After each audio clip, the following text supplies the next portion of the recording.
The opinions expressed by tonight's guest do not represent the opinions or position of Spaced Out Radio, syndicated carriers, or anyone associated with SOR Media.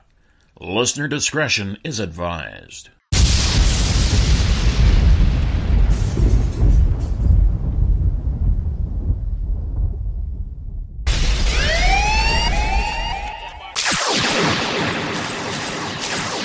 Here at Spaced Out Radio, we are about to take you higher.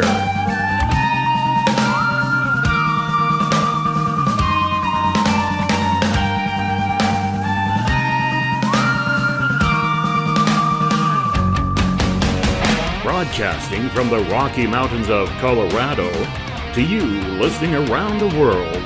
This is Spaced Out Sunday with host Tessa Nicole Thomas.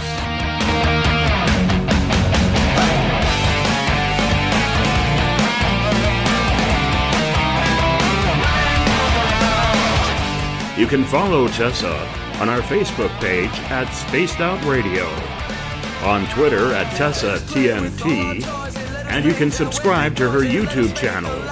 Go to youtube.com/Spaced Out Radio for the archive. But we break on command 'cause women rule the world.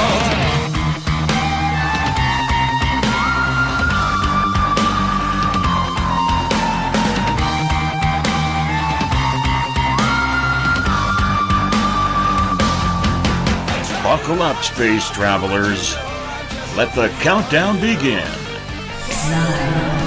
8, 7, 6, 5, 4, 3, 2, 1. It's time to go for a ride with host Tessa Nicole Thomas. I'm such a lucky guy, 'cause after all this time, it's like the deeper I go, the deeper. Good evening, Spaced Out Radio. Secure your tinfoil hats, buckle down tight, and hold on loosely as we soar over the rocky tops of the La Platas on a Rocky Mountain high. Get sucked into the vortex of the Four Corners and settle down snugly at mile marker 419.9 in colorful Colorado. It is Sunday, February 10th, Monday, February 11th for those of you on the East Coast and beyond, and this is Spaced Out Radio. I hope you guys had a rockin' weekend and an awesome day and an even better evening. I am your host, TessaTNT, and I'm live tonight broadcasting from beautiful Bayfield, Colorado. We are 150,000 strong nightly on Spaced Out Radio Network, spacedoutradio.com, Spreaker, Paranormal Radio, TalkStream Live, 99.1 FM, WQEE, Noonan, Georgia, home of The Walking Dead, 107.7 FM, UPRN, Louisiana, as well as Revolution Radio and Deep Talk Radio, which you can find at deeptalkradio.com. Don't forget to head to our website, spacedoutradio.com, where you can peruse the Spaced Out Radio store and read the encounter online, dealing with everything strange, paranormal, and odd.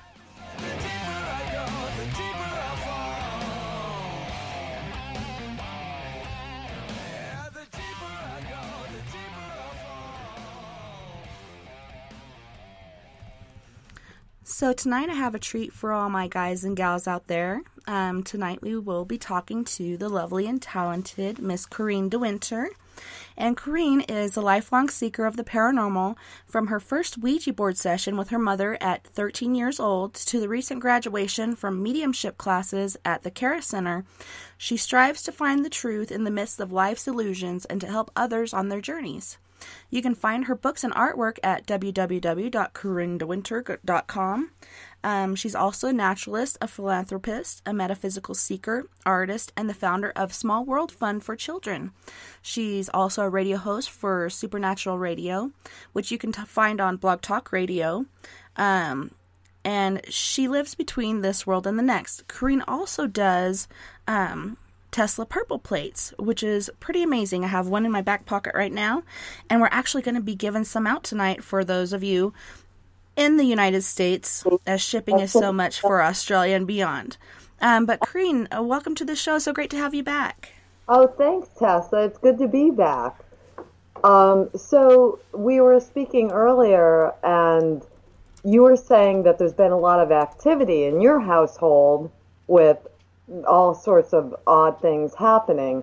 And I kind of wanted to know a little bit more about that. Like, I know you are gifted and your family members are very gifted as well. So I'm wondering, Tessa, do you think this has to do with the increase in energy? Because the energy has just gone so far out lately. And it's getting like really obvious for some people, especially for those kind of tuned in already. So what's your opinion on that? It's kind of like a roller coaster up here. We'll have a lot of activity and then it tapers down. So we had a little calm here recently. And then it seems like after the blood wolf full moon and the lunar eclipse and stuff like that, things are just cranking up again.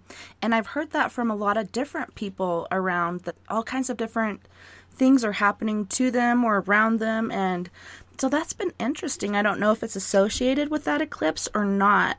But yeah, like I was telling you, we've had attacks on our pets. It actually, whatever it was, tried to drown my dog in the toilet. And just tonight, when I'm doing my Facebook Live, there's orbs flying up and over my head, and the kids got locked into my bedroom, like the door closed and locked by itself, and it's my 3-year-old and 6-year-old in there, and they came in and told me something closed the door and we got locked in here.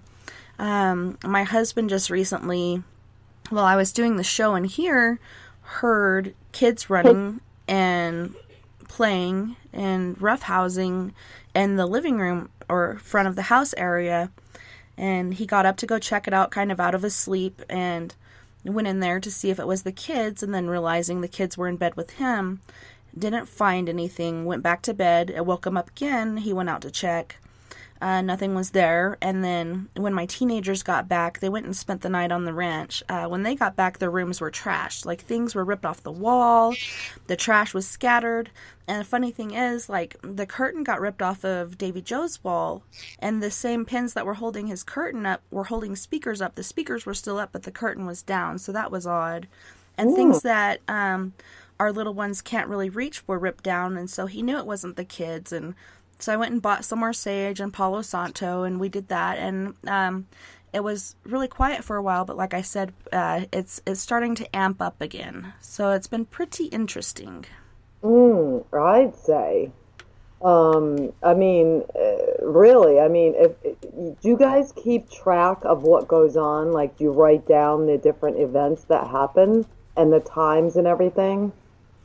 No, I haven't been doing that, but that's a good idea. I just kind of keep it logged in my head and share it as it happens. But that's a good idea. I should start doing that, keeping track of dates and times and when exactly these things are happening. It's a bit easier being that the last thing happened while I was doing my show. And so, we could probably go back and figure out which weekend that was. Right. Because, I mean, there might be some correlation with dates and times. Do you know what I mean? Yeah, exactly. Look under Lily's bed. Sorry, my daughter came in looking for something. But yeah, it would be interesting to see, when exactly this did happen. And this was right after the full blood moon. I'm wondering if that was actually the same weekend. I'll have to ask my husband, and then, like you said, start keeping some sort of diary or book about the different happenings in our house, because so many strange and crazy things have happened. Luckily, nobody has been personally hurt as far as the kids. The dogs have been mostly attacked, and I think perhaps it's because they can see or sense certain things, and this certain thing didn't want to be sensed or saw. And so not only my 17-year-old dog, but the Mastiff, my son said he saw it lifted up to the ceiling and then dropped. And Gilly's been attacked a couple times, and she's like 17 years old. She's really old and arthritic, and she's actually died and come back a couple times. She's like the Energizer Bunny. You're right. But yeah, it's been interesting to say the least. I'd say. Have you had anything going on in your neck of the woods since the lunar eclipse, or recently? I'm trying to think. I mean, nothing very obvious. Certainly nothing scary. But no, I mean, I can't think of anything that has happened. I told you earlier, I've just been so darn busy, and oh boy. So I've been trying to pay attention, of course, like I do, but nothing, no voices lately, nothing that odd, I guess. It's just sort of, when when I have been meditating lately, it's been sort of like, so when I meditate, I'm praying and I'm meditating at the same time. It's hard to explain, but there's silences between the prayers, and I'm just sort of zoning out. But that's been more interesting in terms of getting information when I've been meditating lately. So, I mean, I guess I would consider that a sign of, something, the energy increasing, the, supposed curtain between worlds thinning and some, things like that. So, yeah, that's been more interesting. But, I mean, nothing haunting or anything like that, Yeah, for sure. And you said you've had a lot of things going on in your life recently as far as staying really, really busy. It's kind of like feast or famine, and all of a sudden all these things are piling up for you. What exactly have you been doing? Oh, geez. A whole lot of nothing. No, I'm kidding. Well, the purple plates have been quite busy lately. Oh boy. And I'm very thankful, don't get me wrong, but it's been sort of a difficult getting all the customers to be happy because the orders are going out on time and that kind of thing. So that's been real busy. And also I'm working on a couple different books, but one of them is my graphic novel of the afterlife of Jim Morrison. Oh, man. So, and the artist for that, the part one, at least in part one, the artist for that is Glenn Chadbourne, who is also Stephen King's artist. So he's a phenomenal artist. I am so thrilled to be working with him on this. And so, I mean, I've been trying to get that out, trying to promote that, like to see what publishers might be available, who's interested, things like that. And also I am trying to get together the content for the Dead Rock Stars book. And you said that you had listened to one of the shows that I had recently with David Bowie, Jimmie Hendrix, Freddie Mercury, and Jeff Buckley. So I think that this would be a phenomenal book, and I've done a few shows now, so I have really enough to, and I've talked to some of the departed rock stars in other readings that I've had with Myrna.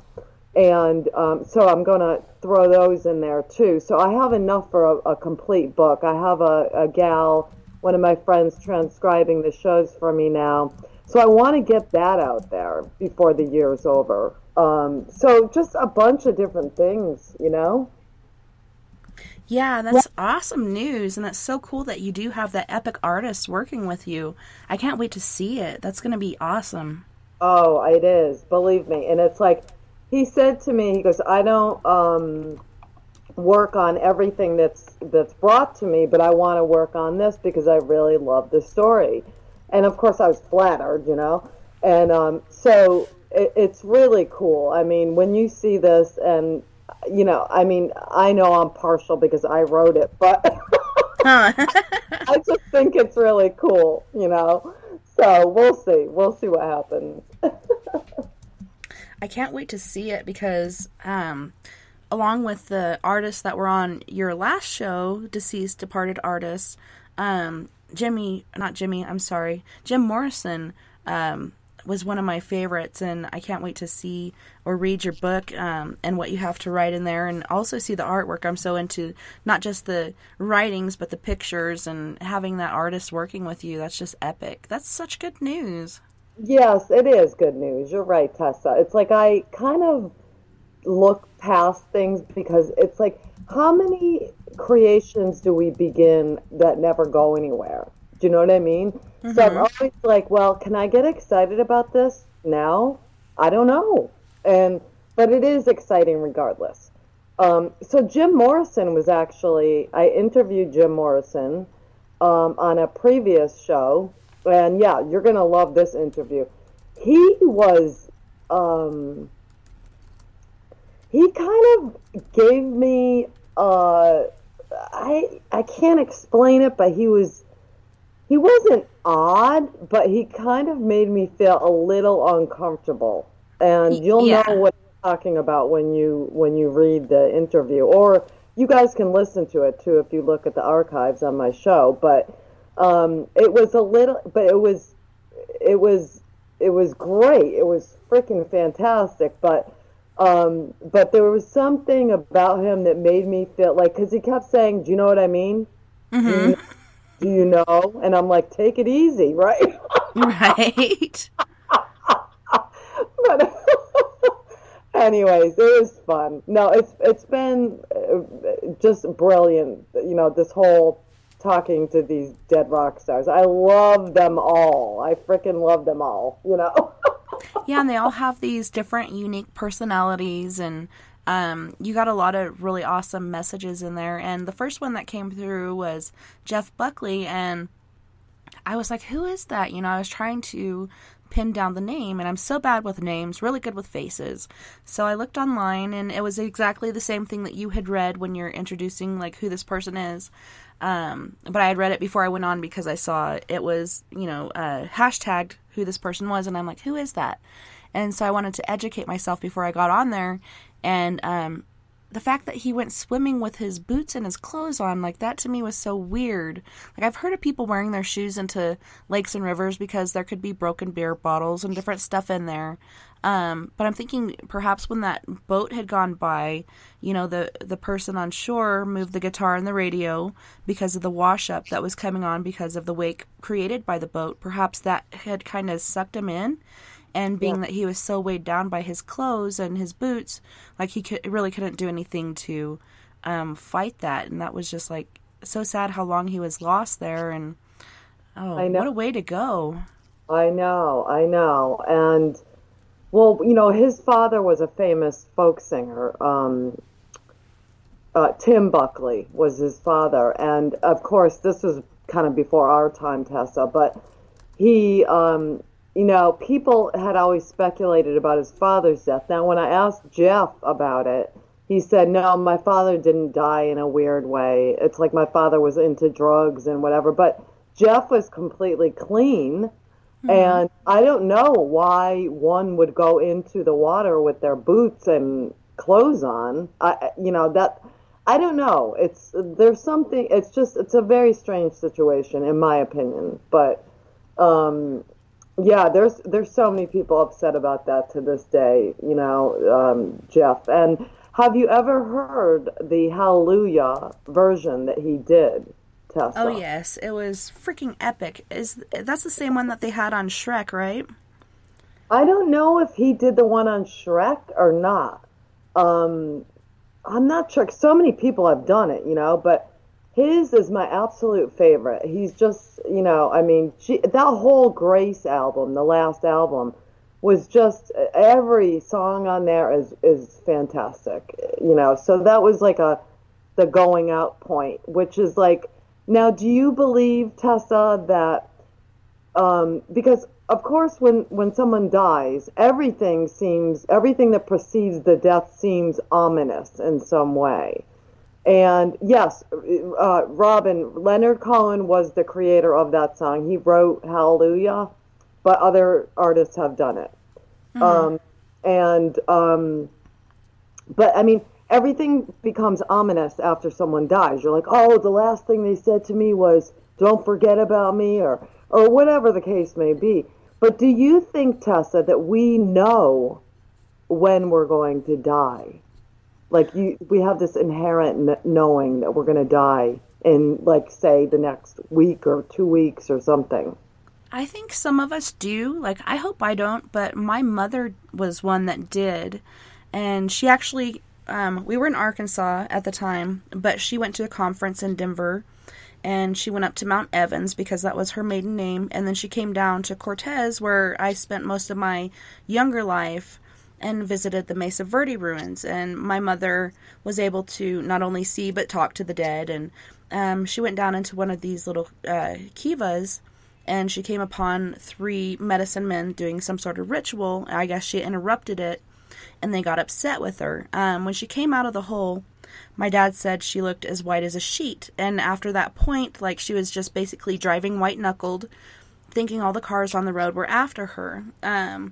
That night in the hotel room, she wrote her dad and told him exactly when and how she was going to die, and that she wanted him to help her plan her funeral. Well, when she got back home to pick us up, me and my little brother stayed with our grandparents. My older siblings stayed with their dad because my mother was married once before my father. And there was a lengthy argument. My grandpa was upset that she would say such things and didn't understand where she was coming from. And she basically finally made him realize that she was telling the truth and that she really wanted his help because she wanted her funeral this certain way. She bought her casket, all this other stuff before she passed. And then it happened exactly when and how she said. She made sure, tried to make sure none of us kids were in the car with her. She dropped me off at a friend's house and was basically saying the whole time over there, "Don't let me wreck, don't let me wreck, let me get there, please, just let me get there." She's saying these things out loud, you know, hoping the higher power would hear her.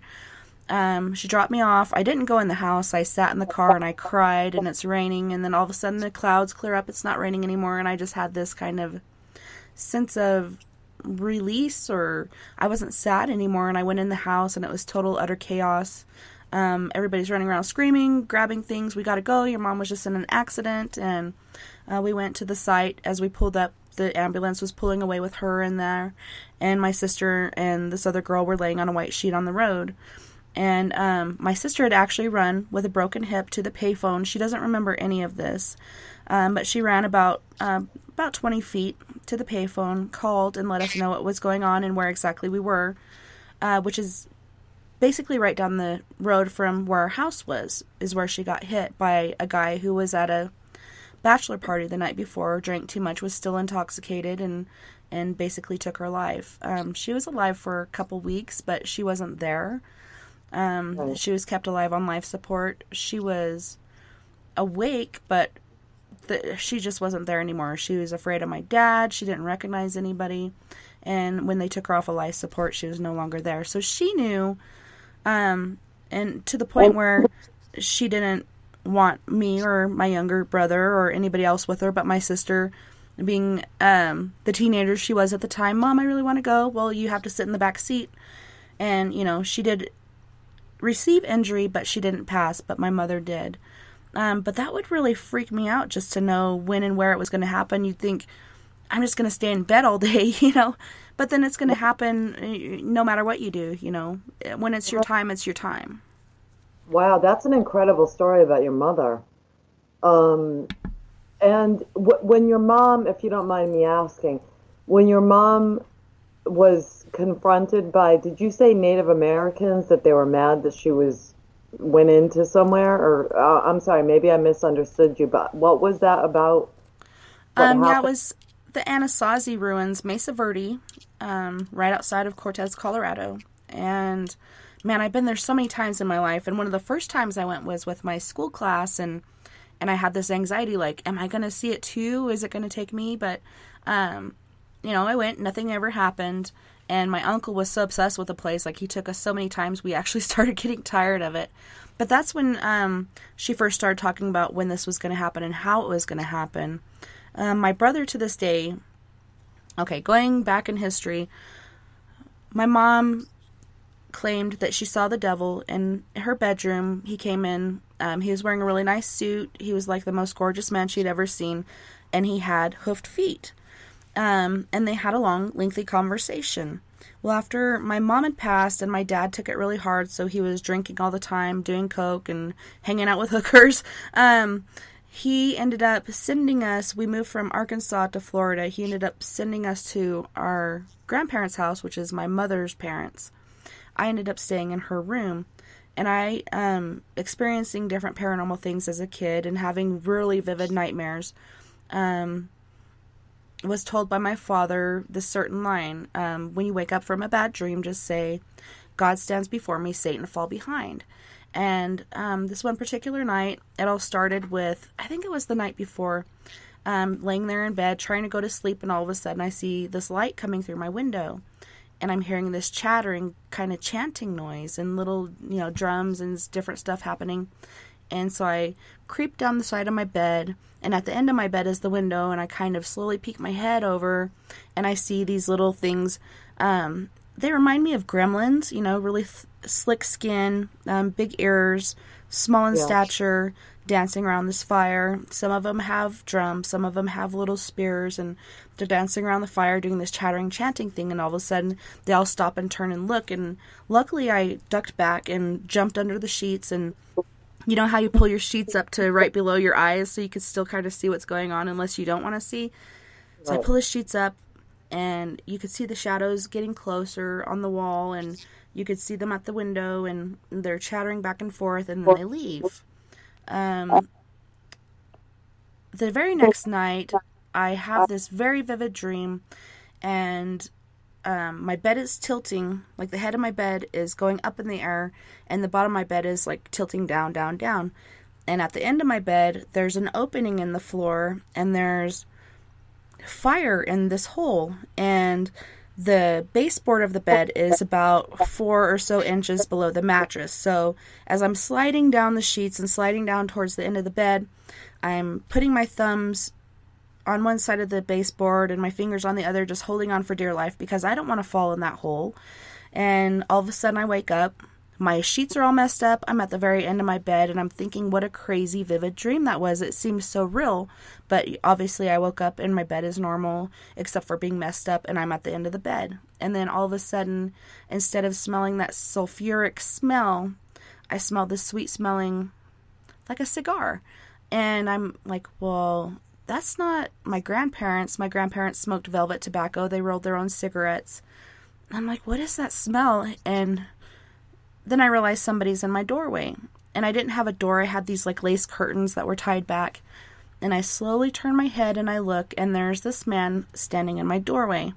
And all of a sudden he lifts the cigar to his mouth and he takes a puff, and as the cherry ignites on the end, you could see his face and what he's wearing. And I swear to God, he was like the most gorgeous man I'd ever seen. He was wearing this tuxedo, and immediately I knew who it was, just like within my inner being. Even though I'm only like 6 years old at this time, I knew exactly who it was. Not being raised in a religious house, I knew who it was. And I didn't even say it out loud. I said it in my head. God stands before me, Satan fall behind. And just like that, I was back asleep. So I didn't have to deal with him. I didn't have to talk to him. And that brings me back to the point of my older brother has been going through this struggle, thinking our mother made a deal with the devil, and it was either us or her, and she decided that she had sacrificed herself for us. And I think it was just kind of a trick. Like, he's come to me, he's come to my sister. I think he's looking for a bride, and we have this certain gift that he's attracted to. And so he wants one or all of us. He's probably got many brides. But he hasn't gotten any of us. And I share the story with my kids. I share everything I've experienced with them, ways for them to protect themselves, because I want them to know and be able to protect themselves when something like this happens, because I know we're on the radar, and he wants us, and 3 of my kids are girls and 1 is a boy, but I let them all know, like, this is what happened, this is how you protect yourself, and yada yada yada. But yeah, it could have been because she did make a deal at that young age, even though she didn't know any better. He kind of tricked her into it. And then when she saw these 3 shaman, it kind of just sent everything into action. And my sister said, when they were pulling in to this store that's right down the road from us, this is in Siloam Springs, and all there is one little bitty store, and then you have to drive miles and miles to get to civilization. Well, they stopped there to get drinks and treats and whatnot, and my sister said when they pulled in there, she saw this black stretch limousine, which is totally out of the realm for this area in Arkansas, and there was a really handsome man standing next to it wearing a tuxedo, smoking a cigar. And then right after they were pulling out is when my mom got hit by the drunk driver, and all of this ensued. He basically took her there and, you know, took her soul. Her body was still there and in a state of empty consciousness, but her being was not. It was no longer with her. So that was interesting, and my brother has had different paranormal things happen, and he's struggling with Mom made a deal and this stuff is happening to us and yada yada. And I've shared with him repeatedly, like, we're just gifted. We have this gift. It doesn't mean the devil's after you. These things just happen and you got to kind of accept it and, you know, take it into your life and use it as you may. That doesn't mean, you know, the devil's after you. He's had other things happen because his stepson, they found a satanic Bible in his room. They burnt it, which they shouldn't have done. And they said it wouldn't burn. And then they went, I told them take it somewhere far away and do some sort of prayer and bury it. I should have just had them take it to some holy person who knows exactly how to deal with it. But yeah, they tried to burn it and they did all these other things. The pages wouldn't burn. And so after that, all kinds of weird things happened. But no matter if our mom did or didn't make a deal with the devil, it should not involve us. That was her decision, not ours. And right. So, yeah, he's finally accepting his gifts, and he's been much happier as of late. And he's only been able to accept that within this last month, and he's about 11 or 12 years older than me. So he's in his 50s. And, yeah, he's finally able to accept it instead of fighting with it and trying to be rid of it. There's really nothing you can do when you do have this gift, I believe. Yeah. Wow. Yeah, I mean, when you try to fight against this stuff, I mean, like you just said, it's, you know, I mean, you can fight against it, but it's like the more you stand in your own power, and this is so true of many things that are going to happen to us in life, stand in your own power and know you are light. And, you know, I don't, quite frankly, I don't think your mother made a deal with the devil. I think that, I don't think that she exchanged herself, you know, to spare you guys. I don't think that happened. But, you know, I mean, I can't I think he was trying to trick her, you know? Yeah, definitely. Because, I mean, do you think, and I think I've asked you this before on the show, but do you think that light does win out over dark? I do. And I've told my brother, like, when these negative experiences happen, try not to be afraid and know that you're more powerful than this entity, even though it's trying to make you think you're not. You are. And he's like, well, what about the teenager in our house? It's not his child, it's his wife's child. But I'm like, let her know too. She's more powerful than this thing because it's locked her in her room and totally messed her room up too. And, you know, you just have to have that knowledge that you are more powerful, and they do want you to fear and have anxiety because they feed off of those things. They do. Yeah, and so you just got to cut that off. Don't be afraid of it, no matter what it says or what it does.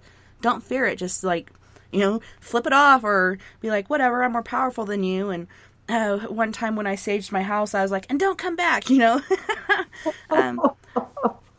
And I never experienced that entity in my house again. It sat on my driveway, it growled at me, but it never came back into my house. And you just have to have that assertion and that will and that knowledge that you are more powerful, because I do believe that in the end, light is more powerful than dark. Mm-hmm. Right. I definitely believe that. And like you said, fear is such a huge thing in life, isn't it? It's like there's so much that you can fear about life and living. But it is I'd say probably the worst thing that you can feed into in any situation, and certainly with otherworldly entities. You're really, I mean, when you're afraid, you've just like totally, discounted your own self, your own power, your own light, and you're lending them the negativity. You're lending that much more power. So do not be, Lorraine Warren told me that. She said, she was amazing. Yeah, don't be afraid, because that is going to really give them more power. So, and Tessa, let's face it, it's hard not to be afraid at times. I know that, but we have to really try to negate that and not let that, become part of our being, because there's so many people in this world, and I think you would agree with me, that live in fear. They live in fear about what's happening in the government.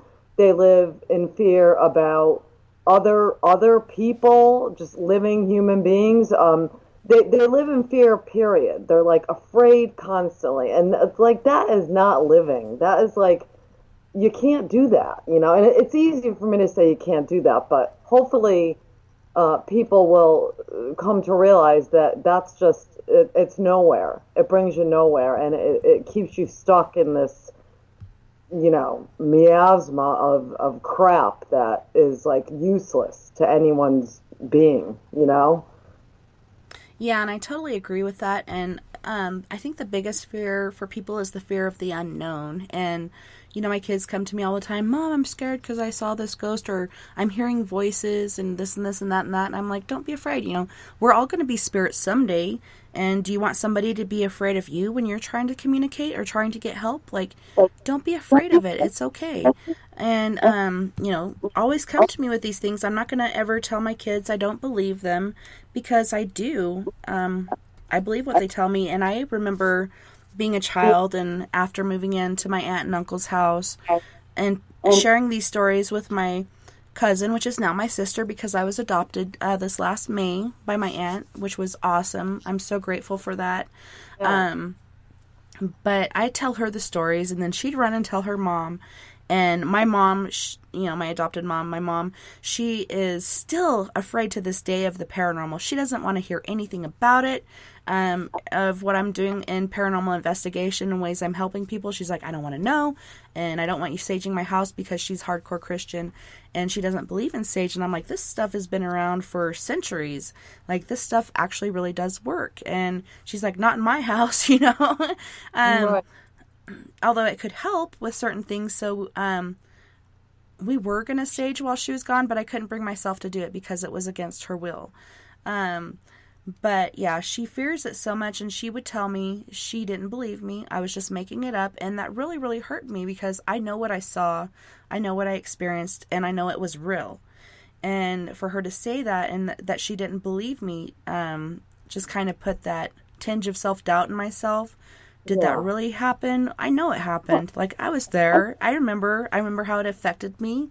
And, it was just kind of difficult as a child not being believed. And so I don't ever want my kids to feel that. I want them to know that I hear them and I believe what they're telling me, because I think it's so very important.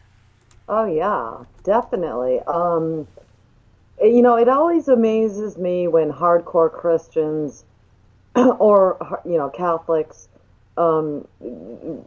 refuse to believe. And Marie just made a comment in chat. You can compare it to holy water in a church, and she's right, because why do you need holy water? If you're like, you don't want to admit that there's anything bad, why would you need the holy water in the first place? Do you know what I mean? Mm-hmm. So ridiculous. Even one of my best friends, Renee Richards, she is like, I'd say she's and I tell her this, and she's like, no, but she is really the greatest living medium out there, I think. But anyways, she gets people making comments all the time, like she's doing the devil's work, she's worshiping demons by doing this. And it's like, really? Like, I'm down with Jesus and Mary. Believe me, I love all of them, Yeah, I love my big brother Jesus. He's freaking amazing, Totally. But it's like, why can't, why are they so closed? And you know what I mean? Like, I never will get it. Never get that, Yeah, I actually spent some time the last few years reaching out to my mother's family because we were, taken away and we lost track with everyone. And my Uncle Pete and my uncle, a couple of my uncles had passed from cancer. And so I got a cancer screening. Everything's all good. But my Aunt Vicky and my Uncle Melvin, or Marshall, were very close to my mom. And so I figured as close as they were, she would understand. And so I reached out to them, and I'm telling them how I'm doing this paranormal investigating and how even though I'm not Catholic, I do call upon St. Michael. Even though I'm not Catholic, I do use holy water. I'm actually wearing a St. Michael medallion right now and a silver cross. And I'm telling her all these different things, excited about it and waiting to hear from her what she thinks. And she, how come you think when you're doing these things that God thinks you shouldn't be doing, that he's going to protect you? And I'm like, oh my God. Yeah, and I'm saying, God obviously gave me these gifts for a certain reason, and it's to help my fellow man, because there's not a lot of help for that out there. And so I think I'm okay and I'm doing right by God, because I think it's a bigger sin to take this gift that you're giving and put it in the corner and reject it and neglect it and not build upon it. It's better to take this gift that God gave me and build upon it and use it to help my fellow man. And she just doesn't get it because she's one of those, back hill Baptist people, and she's thinking there's no ghosts, they're all demons. And even Jesus in the Bible said, "It is me, Jesus, I am not a ghost, it is me," and so he even speaks about ghosts. They are real. He didn't say, "It is me, I am not a demon." He said, "It is me, I am not a ghost." That's what I mean. It's like when they say you're talking to the dead, that's the work of the devil. Really? Because you talk to Jesus all the time. No one is ever dead, okay? We know that, right, Tessa? No one dies. We just change form. And for them to say it's like, worshiping the devil or whatever by trying to speak to the dead, it's like you guys pray to Jesus and the rest of them every day. And yet you're sitting here saying, I'm going to be punished by speaking to the dead? You know what I mean? Like, that, well, dead in quotations. It's just, it's incredible, the ignorance there, Yeah, it's pretty extreme. And so I called back months later, and my uncle Marshall was actually there, and I talked to him, and it was so good to talk to him. And I shared the same thing. He didn't say anything like that, like what my Aunt Vicky said, which was comforting, but he didn't say anything to be like, "Oh, wow, that's a good job doing that." I'm like, that's okay. I don't need a pat on the back, but at least he wasn't putting me down for it and, basically telling me I'm a sinner, Right. Now, so, I know you do the Four Corners Paranormal. What have you done anything interesting lately with that, Tessa? I'm curious.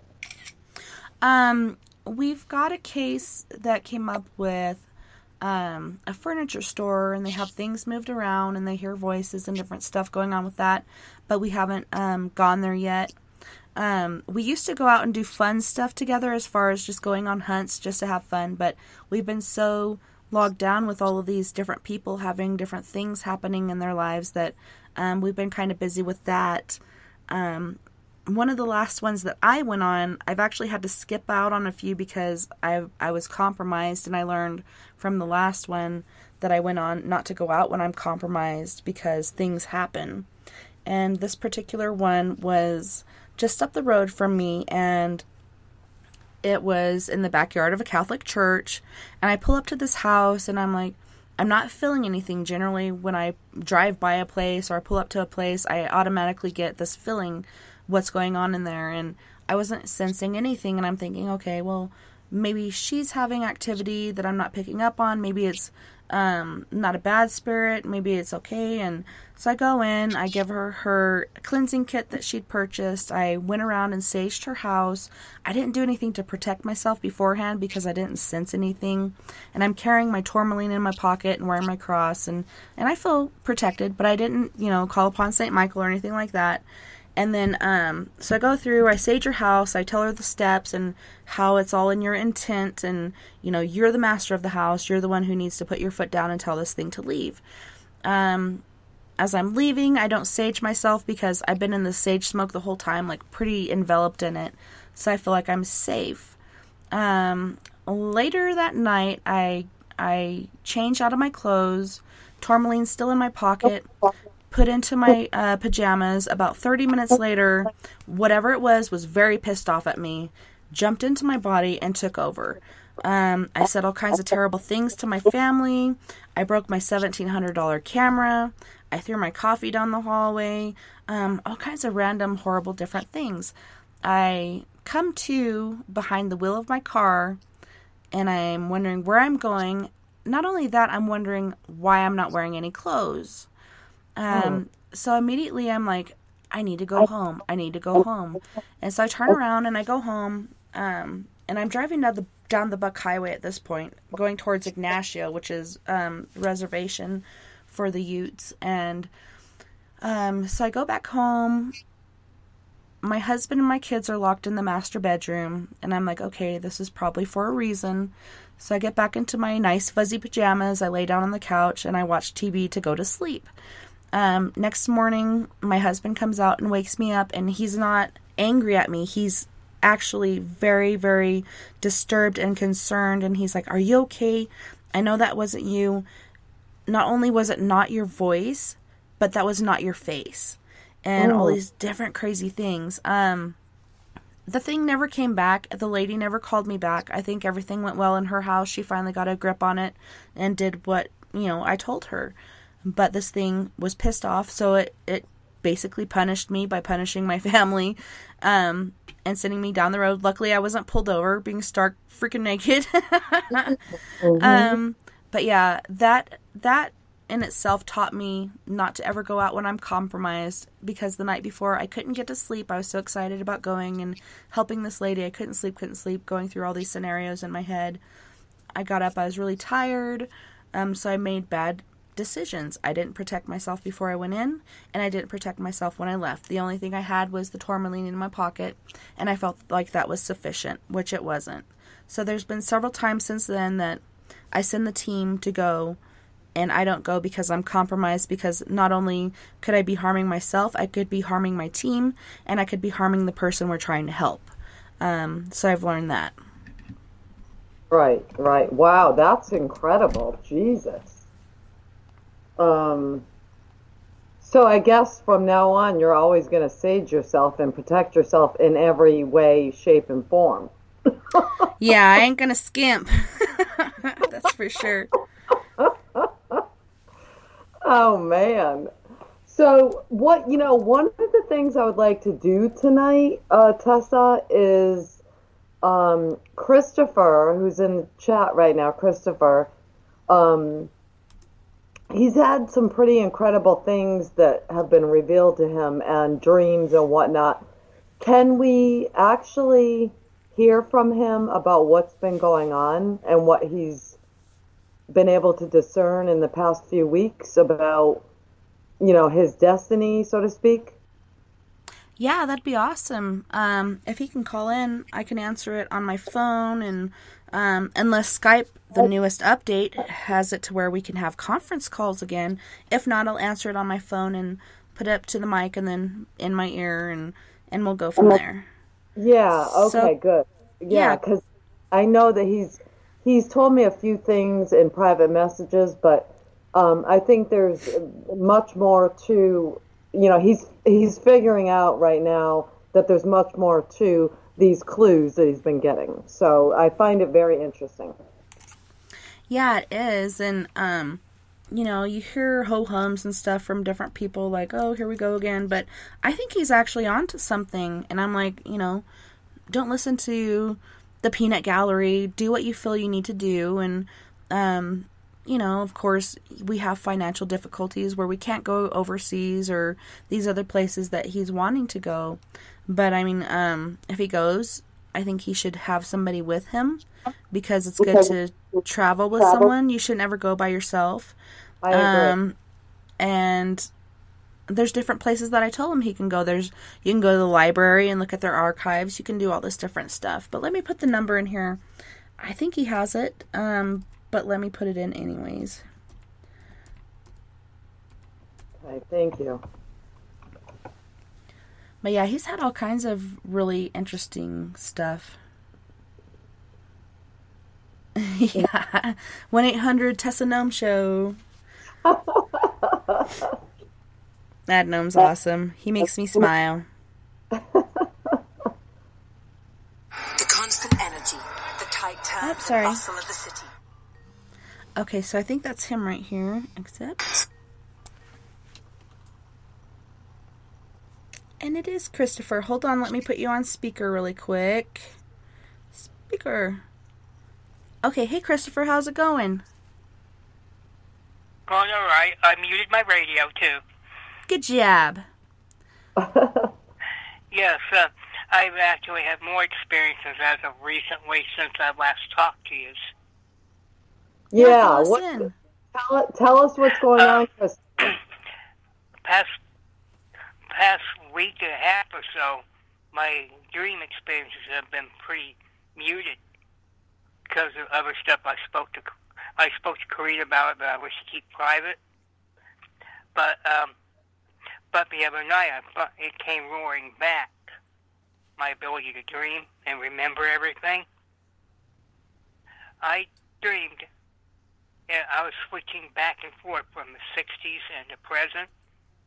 I was in the Cayman Islands in Cuba, both. And in the 60s, I dreamed that Cayman Islands was a base. It's for the U.S. and British for the Bay of Pigs. Mm-hmm. You remember the Cuban Missile Crisis, right? Yes. Yes. And I saw that and plus shown battle plans, which was very freaky between the Cayman Islands and Cuba. And then after that, I was taken on a cruise showing these places, and then I was taken back to the present. I was telling my guides this is where I would like to go in the current day as well, add it to my list. And then, at the end, I was shown a current day relationship I was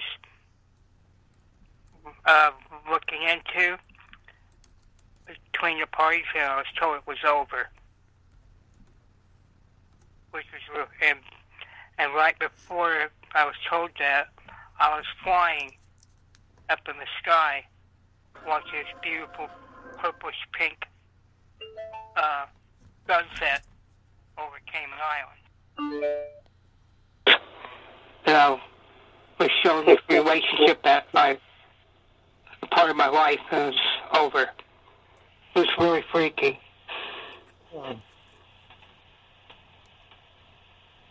So, How was that? That was my latest experience. Mm-hmm. Okay. So, but you have plans, Christopher, right? You have plans to go to, where? Yes. Can he hear me, Tessa? I'm putting him up to the headphones. I'm hoping he can hear. Can you hear? Wow. Yeah. Christopher? She's asking if you have plans to go there.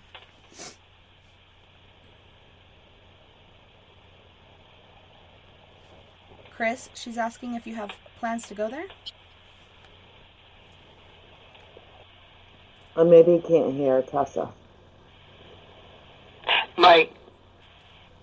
These experiences are a combination of everything I see. I think I'm onto something.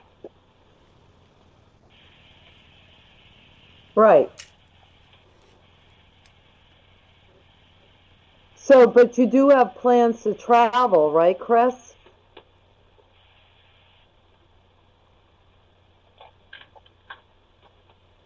Chris, can you hear? She asked if you had plans to travel. I don't know why you can't hear. CEO of Quicken Loans, America's premier home. Well, anyways, I just put it in chat. I don't know if you can't hear. Mm-hmm. Okay. Yeah. Okay. I can't hear you both, though. But Okay. you can hear me, right? Right, right. So I'm just going to ask the chat. Today's fluctuating interest rates can leave you. She's going to put it in chat for you since you can't hear her. Even though I put you up to my headphones. I don't know why that's not working. Next time we have a call, I'll just do it through the computer and put the meteor mic in my ear so they can hear through the microphone. But Chris, Right. can you hear me? I'm going to try to call you back. Okay, yeah, go ahead and try that, and I'll answer you on the computer, and we'll do it that way. All right, he's going to call back here in just a second. Oh, and we got to go to our first commercial break, so you guys don't go anywhere. We'll be right back right after these messages. Looking for nighttime adventure? Old school radio that delves into everything out of the norm? Then check us out at Spaced Out Radio. This is Dave Scott. Every Monday through Friday, starting at 9 p.m. Pacific, midnight Eastern, we're going to take you on a wild ride ranging from conspiracies to true crime and every ghost, alien, and Sasquatch story in between. We're always live, and we're always interactive with you. So join us at spacedoutradio.com, where together, we own the night. Hey, guess what? You can now get your brand new Spaced Out Radio swag at spacedoutradio.com. We've brought the store back with all new items for you to pick out and pick up for yourself, your family, or friends. T-shirts, hoodies, hats, we got it all. All you have to do is head to our website and click on Store. Choose what you want and it's shipped to you. The Spaced Out Radio store is right there for you. Come shop with us at spacedoutradio.com. Then we can own the night together. So, you love talk radio? Then you'll love TalkStreamLive.com. TalkStream Live is always on, 24/7, with the best streaming talk shows. Find your favorite talkers and discover some new ones. It's free, readily available online or on mobile with any smartphone or tablet. Finding your favorite talk shows all in one place has gotten a whole lot easier. Just go to TalkStreamLive.com. Be sure to download the free apps from Google Play or the iTunes App Store. On the first Tuesday of every month, I encourage you to come along for a journey with me, Geraldine Orozco, on The Spiritual You. Together, we will take a look at how to access the highest expression of yourself and change your life. Consciousness, ET contact, health, and wellness, we can talk about it all. So come along for a spiritual ride with me, Geraldine Orozco, on The Spiritual You, only on Spaced Out Radio. Coming soon to our website, spacedoutradio.com, is the SOR Space Travelers Club. For just $5 a month, you can get into a private area on our site where you can hang with other listeners in our chat room, post in our forum, and check out a bunch of exclusive content and store that won't be found anywhere else, including a nightly after-show party with Dave. It's going to be the best $5 a month you're going to spend. The SOR Space Travelers, only at spacedoutradio.com.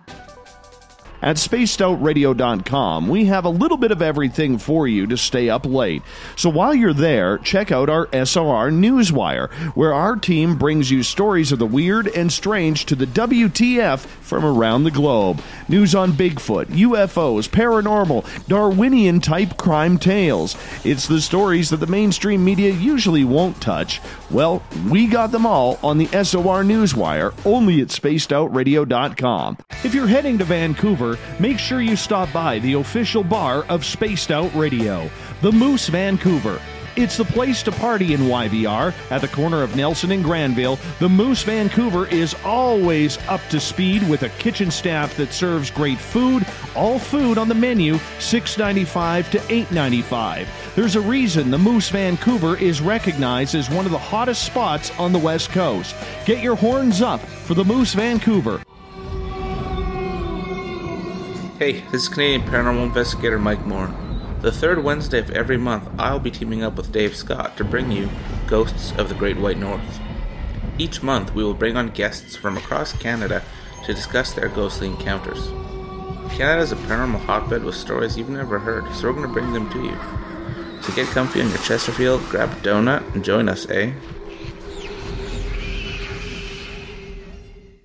A timepiece is a reflection of who you are, and what better way to show off the real you than with an Escape watch? Escape is a lifestyle brand accessorizing your days and nights. Choose to escape and create the life of discovery that you deserve. Dream, play, unite with your own personalized Escape watch. Head to escapewatches.com. There is no time like the present to enjoy your escape. Use promo code SMF2017 for your 20% discount today.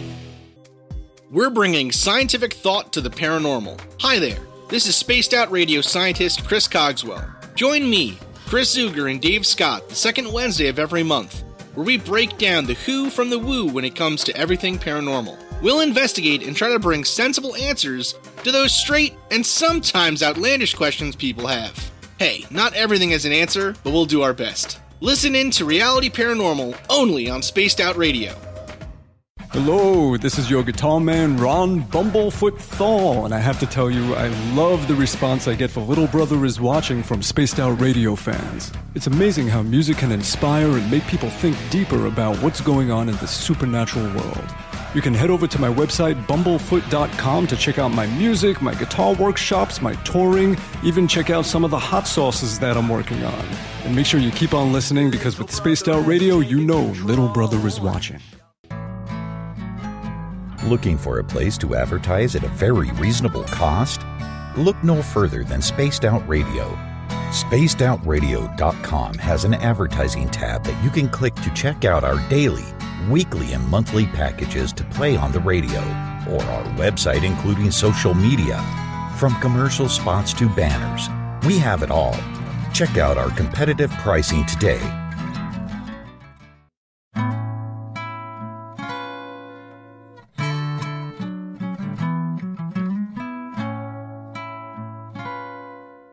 You can follow Tessa on Twitter at TessaTNT, on our YouTube channel, Spaced Out Radio, and our website is spacedoutradio.com. Now, back to Spaced Out Weekend host, Tessa Nicole Thomas.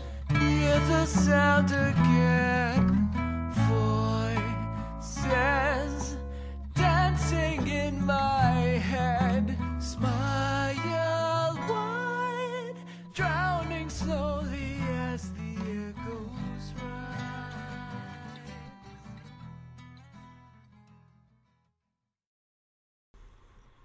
Welcome back, space travelers and all our listeners. We are joined by Corrine DeWinter, and right now we have Christopher Fisher on the phone. All right, proceed with what you were saying, Christopher. Yes. I was able to see that bit of space from the British at the time during the Bay of Pigs on the Cayman Islands. It was not the main island at all. It was one of the smaller ones. And I was on battle plans, and I heard sirens, and I was on this boat, and I was on Cuban soil for a few minutes, and I saw the action, right?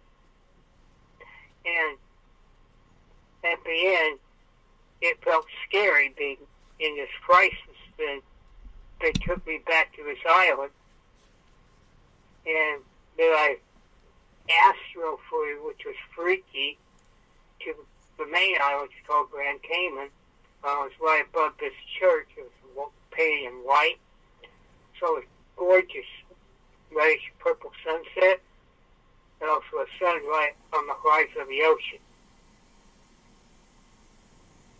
And that was during the present day, but it took me, and I was telling my guide, because these are places I wanted to go to along my list.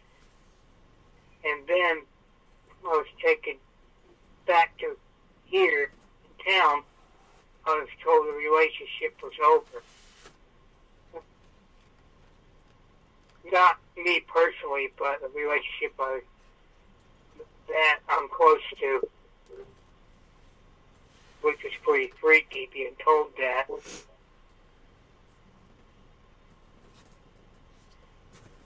This happened just a few days ago, this dream. Mm-hmm. Hello? Yes, we can hear you. Well, can you hear me, Tessa? Yeah, I can hear you. Okay.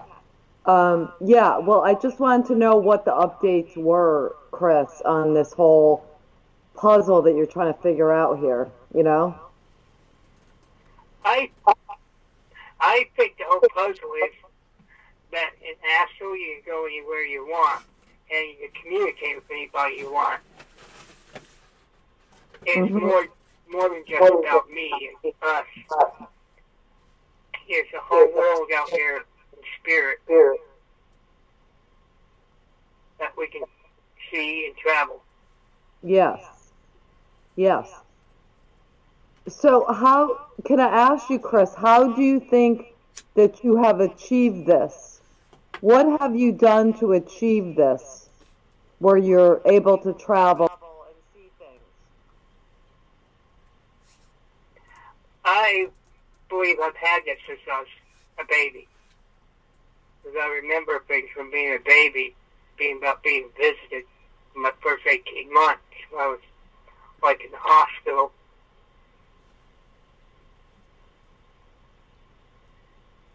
I've had this my whole life. And I had experiences of stuff being moved around, toys, things, as I slept.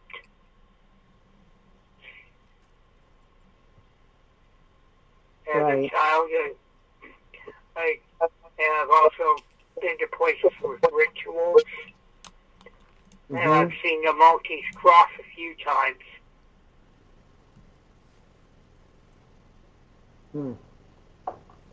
Okay. It's just like a whole life of experiences. I'm being shown a message that everything is intertwined through your past and present and future. There's no sense of time on the other side. I know our existence is there, and it's like mind-boggling. It is.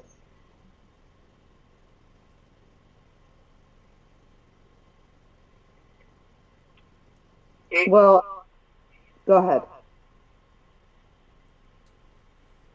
It's almost like God is reaching us any way He can. Right. Well, you know, I appreciate you coming on to talk about this, Christopher. I find it very fascinating. Very fascinating. Yes, I'm fascinated by it too, and I'm looking forward to more journeys to come. Yeah, definitely. Thank you for having me. Yeah, and you should, Christopher, are you writing all of this down? Yeah. Oh, good. Okay, good.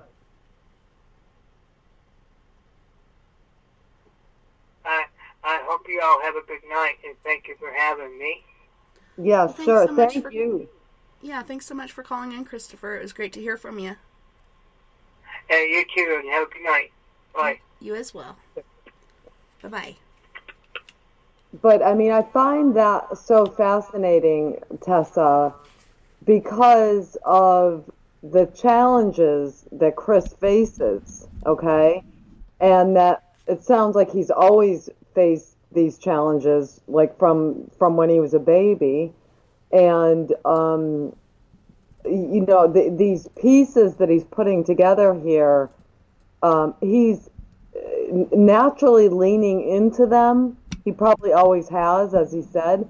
So I love to hear how people are transgressing their current situations inside themselves. Do you know what I'm saying? Like they're finding the answers and to different questions in their lives through seeking what's inside of us naturally. And hardly anyone does that. Let's face it. You know what I mean? So, but he seems to be doing that and really coming up with a lot of cool answers and interesting things. So that's why I wanted to hear what his latest was.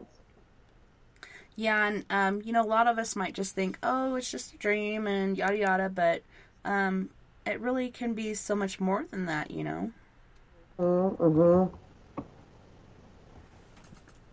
Great. So I'm just going to say, does anyone have a Roger in their life that he's passed on, and and I think he worked in insurance. He's a little bit on the shorter side. I don't know. I'm just asking if anyone knows anyone like this. So, I remember I tried to read Sandra, and I got nothing for Sandra. It was funny, but I can't always get things for people, but I like to try anyways, Tessa, Yeah, for sure. And, that name keeps coming to you. So, it's good that you mention it. And hopefully there's somebody out there who has someone like that. I have a cousin named Roger, but I believe he was working as a mechanic or whatnot. But I'll have to double check that. And I don't think he's passed. But if he did, I'd be sad, not hearing from my family about it. He's a really cool guy. But hopefully there's somebody out there that has a Roger in their life that did work in insurance, and perhaps we can get a message to them. Yeah. Yeah. But anyway, so, I don't know. But, I mean, I would be willing to try to give anyone a reading if anyone wants a reading at some point tonight, But let's give away some purple energy plates right now. So I'd like to ask a question of you guys, and if you get the question correct, and I will tell you if you get it correct, you simply have to write to info@purpleplates.com and send me your address. And as Tessa said earlier, I would like to just limit this to Americans because it's a little bit pricey when I try to send outside of North America, or not North America. Well, I don't want to do Canada either. But anyway, so here's the question, you guys. And I know, here's the thing. Tessa, you can't ask a question without somebody going and Googling it and finding out the answer.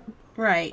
So I'm trying to come up with a question that you cannot Google, and it's pretty impossible to do that. I could ask, what did you do for somebody else today? Name 3 things you did for other people.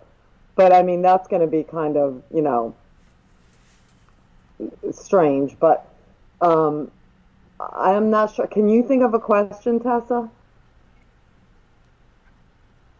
Let me see.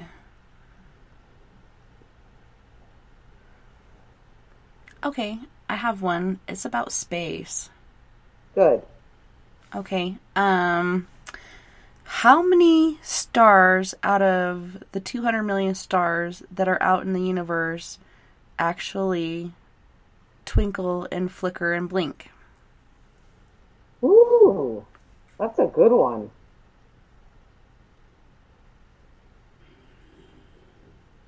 And we'll see who gets it. I just learned this from some of the space stuff I've been watching. I've been watching stuff about aliens and UFOs and outer space and all the different things that are going on as far as NASA and ESA and stuff like that. It's been pretty awesome. Or is it EAS? Sometimes I get dyslexic. It's my all the timers. It kicks in sometimes. Sandra says 2200. Pretty close. Woo, Sandra, pretty good. And Dawn said, who's Coco's crush? That's a good one, too, because no one knows that. But is he alive or dead? You guys be psychic and tell me who I have a huge crush on. If you can tell me that, I'll be really impressed. I'm going to say David Bowie. No, sorry, Tessa.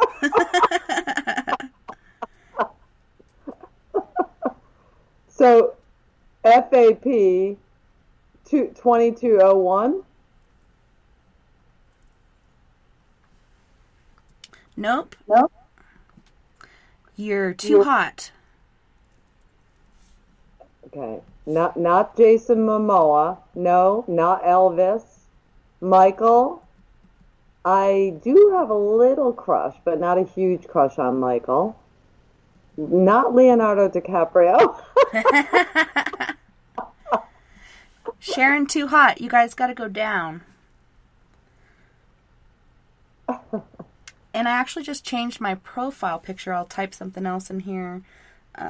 Close, but no cigar. Hold on. I wasn't in the field. Lower. Yeah. Jim Morrison, no. Although, yeah, he's cute, believe me. Oh, Sandra, you're like right there. Oh, man.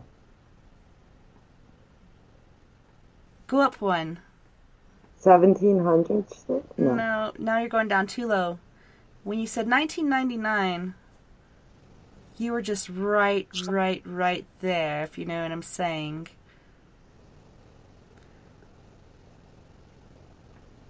Nope. You guys are too low. All she's got to say is one up from 1999, correct? Uh-huh. Sandra.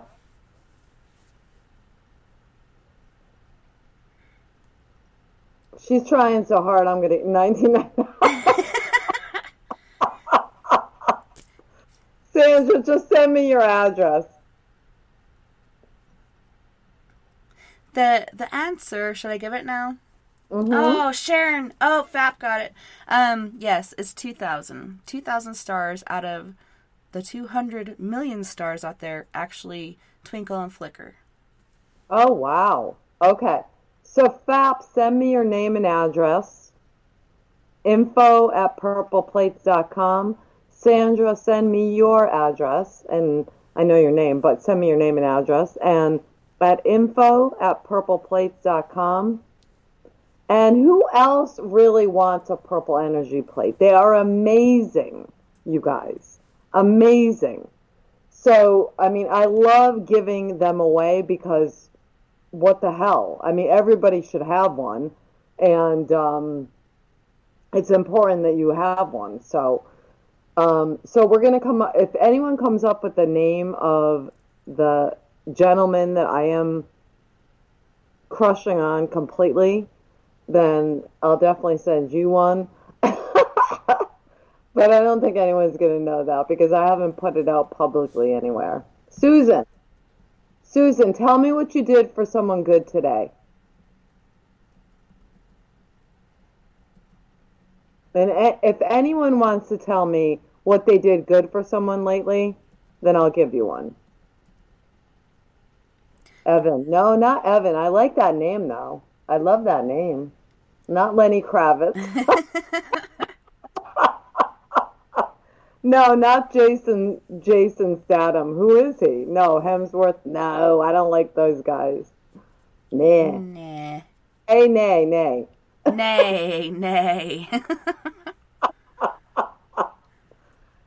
Chris, Aww. Time said he takes care of old people and he does such a good job with it. Oh my God. That's awesome. Morrissey? No, not Morrissey. Marie, that is so funny. I was just talking about Morrissey yesterday. I'm like, he is so snotty. I mean, I love the guy, but he's so snotty, you know? He was snotty to me when I met him. But anyways, but whoever wants, all right, let's put it this way at this point, you guys. Whoever wants a free purple plate, send me your name and address to info@purpleplates.com. I have like 20 I can give away, you guys. So, Kurt Cobain, I love him too, but I don't love him like I love this other living person. So is this person famous or somebody that we would know of? No. I'm just looking for the name. He's not famous. Is his name Michael? Oh, I love Jeff Michael too. No, it's not Michael. No.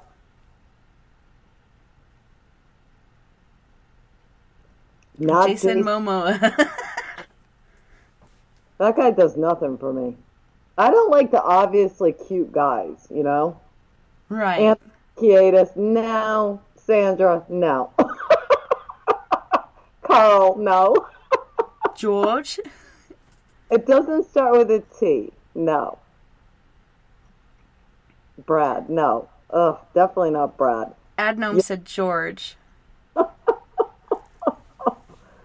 He is a musician, but he's living.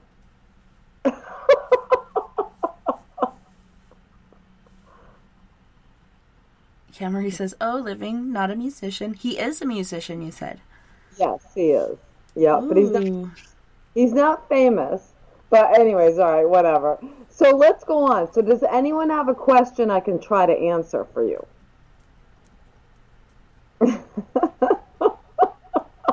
Sharon. Hey, listen, I wouldn't kick him out of my bed, I'll tell you that, but...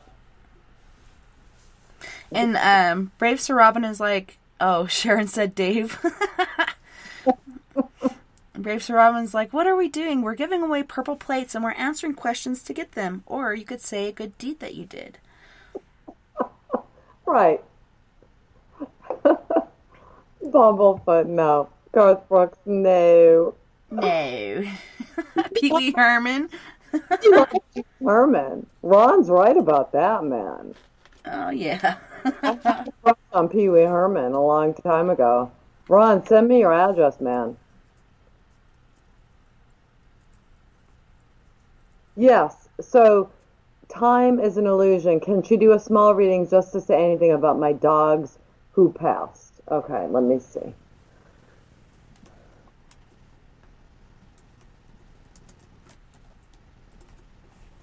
So time,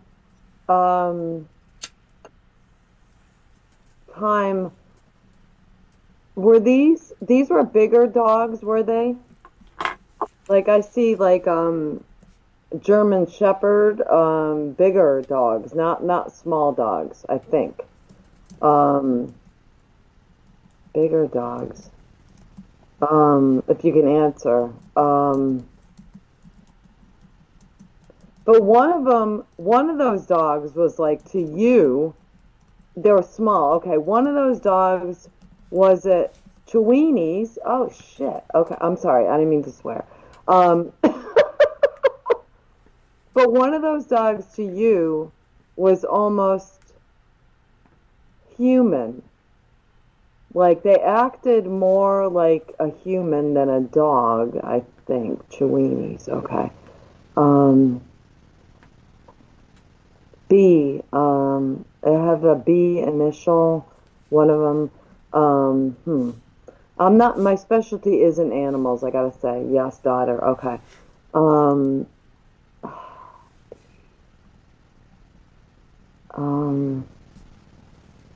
I don't, I'm not good with animals. I just see that this dog ate things that wasn't normal for dogs. The daughter. It was like she liked something kind of very human as a specialty that you would give her.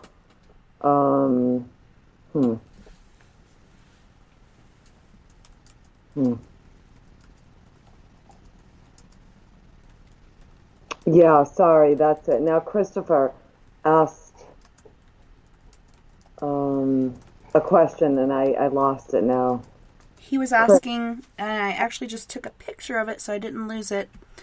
I would like a reading on the relationship that I was told it's over. My mom and I will end up moving. Do you think we will be okay? Okay.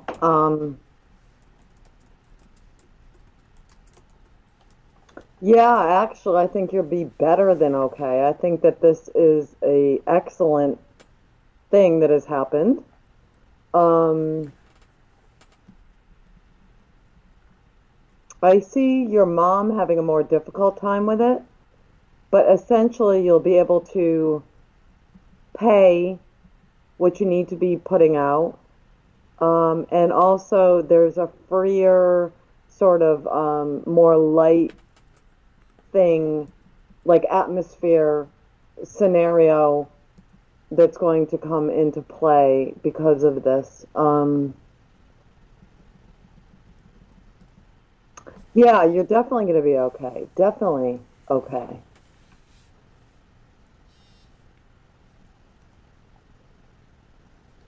And then Time came back and said that he actually would feed the dog human food, which is not good for your dogs. But yeah, so yeah, it was like a little human. He'd feed it human food. Right, right. Yeah, I know it's not good for your dogs, but you know what? Sometimes you just want them to be happy, you know? Yeah, they're like, man, that looks so good. Can I have some of that? And you're like, sure, here you go.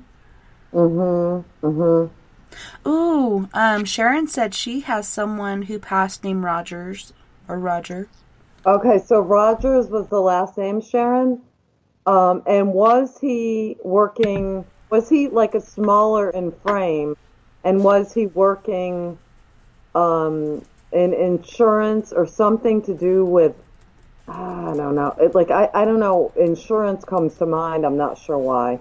Yes, Christopher, it's info@purpleplates.com. That's the right email, you guys, to send to.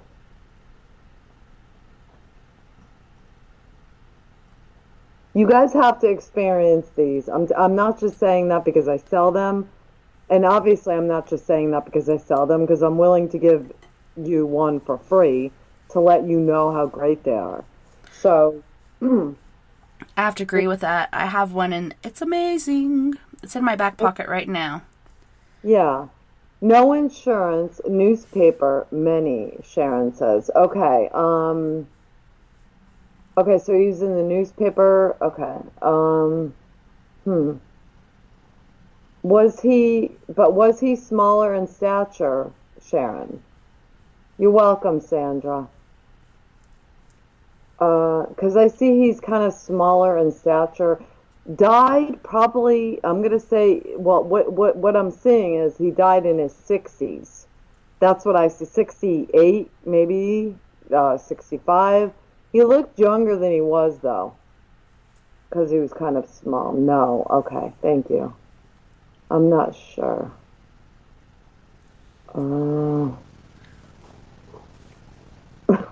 Robert. Okay. So no one can call in for a reading, is that right, Tessa? They can. We received a call from Christopher. So yeah, I'm able to finagle it to where we can actually take calls. So if you're ready to do readings, I'm more than ready for that if anybody wants to call in. And then, of course, Adnum was in the chat room and wants to know how many gnomes fit in your pocket. About 100. That's right. I got a big pocket.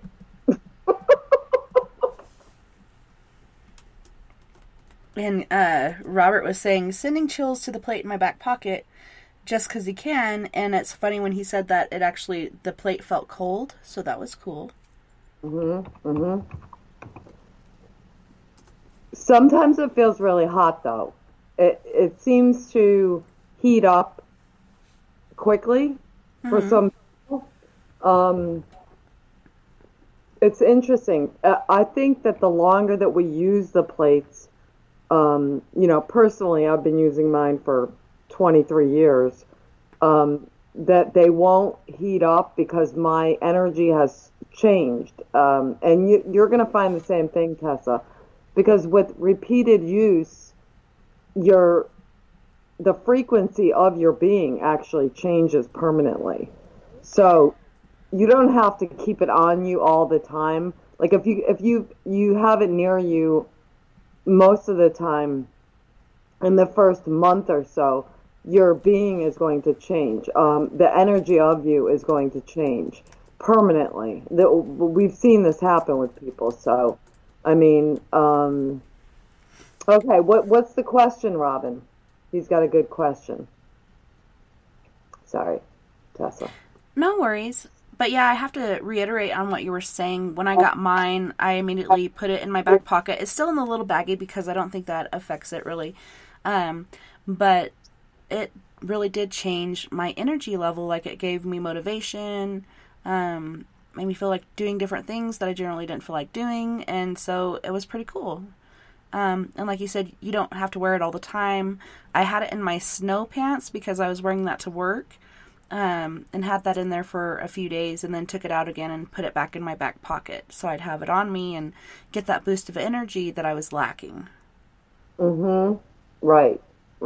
That's cool, Tessa. And it does, it also helps with our immune system. See, if Jim was on here right now, he could tell you everything that the plate does, but I'm not a scientist. Well, Jim's not a scientist either, but I mean, there's so much scientific proof to begin with about the plates altering things and for the better. And that's why I always tell people, just get one, experience and play around with it for yourself, and you see what it does. You can do many experiments yourself, but you can judge it for yourself. And that's why I also have this policy that if you want to return a plate because you're not happy with it, I'll certainly give you your money back, no questions asked. So there's no gamble with this. Like, you try it out for yourself, you don't like it, I'll give you your money back. But in all this time I've been selling the plates, which is 20 years next year, I've only had, I'm going to say, barely 5 returns, maybe 5 returns. That's huge, considering how many I've sold. So it's huge, Okay, so there's another question in chat here. Where is it? Sharon, do I have to call? Can you see if my guides have anything for me? Okay, Sharon. Let me see.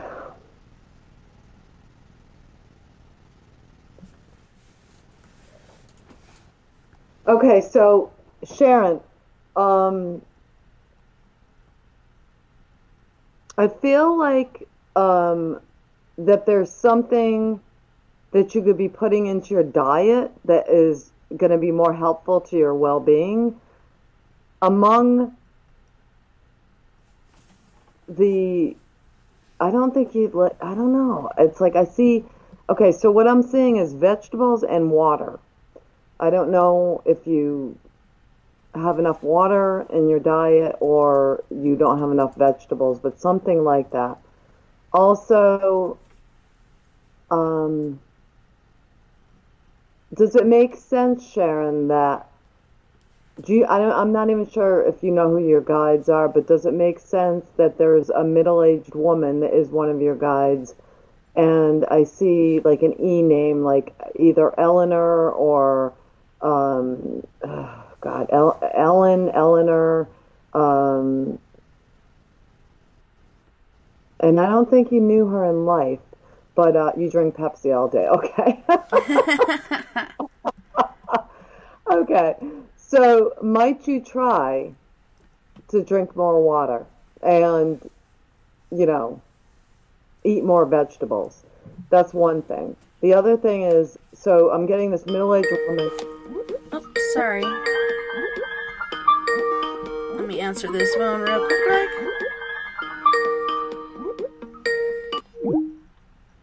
All right, caller, please hold. And also, Sharon, so this woman, whoever this woman is that is like, I think it's one of your guides. I don't think you knew her in life. You could have, but she's about 45 years old. And she's making an hourglass shape, like with her hands right now in front of me. And she's saying that you never think it's the right time to do something, to bring your ideas to the fore. But now is the time. I think you have some ideas about something that you want to do or fulfill, I'm not sure, but that's very clear to me right now. The hourglass, and her saying, you'll never think it's the right time, but it is the right time. Now is the right time. So whatever you've been thinking about doing, you have to take action to do this now. I mean, there's no reason to wait. There's no reason to doubt yourself. You don't know what it is. Okay, well, think, Sharon, it's something to do with, hold on, let me see.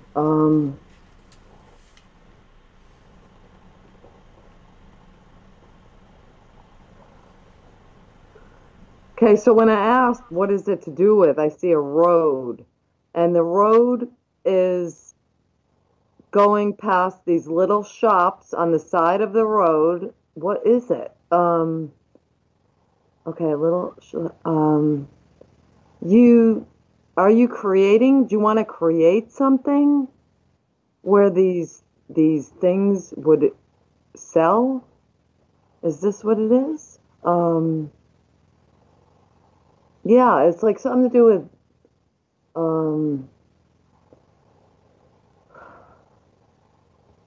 yeah, it's like something that you do, that you can do to create something.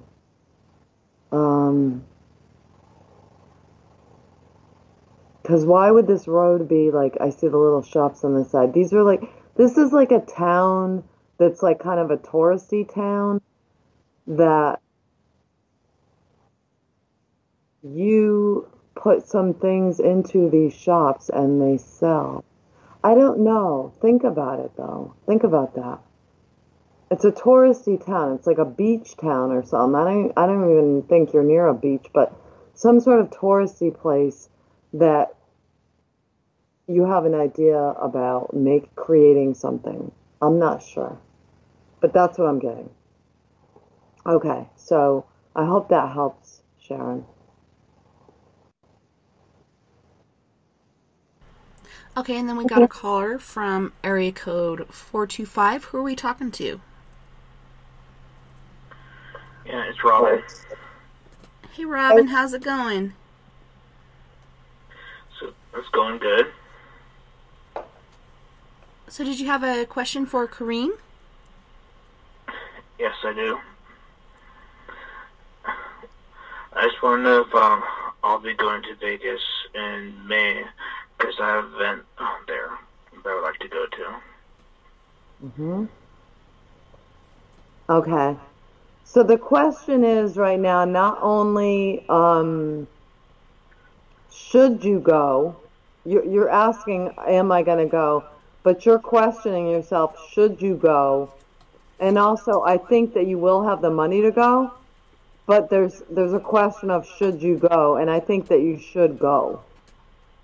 Because I think you're going to have the money to go, and I think you should go, because it's important.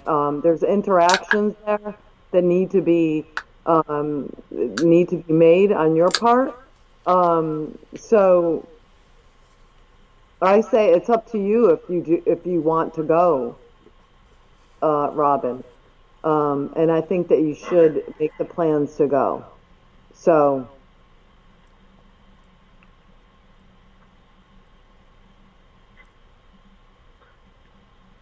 Well, I hope that helps. Was there anything else? No, that's it. Awesome. Well, I'm so glad you called, Sir Robin, and I hope that right. helps you out with your endeavor. Okay. Yeah.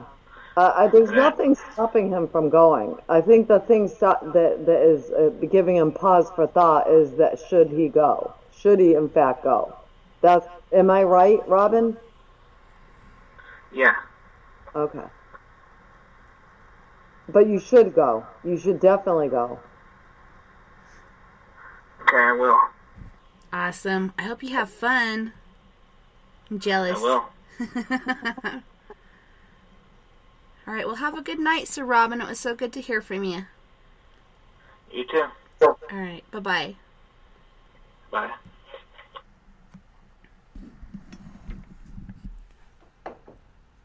That's super cool.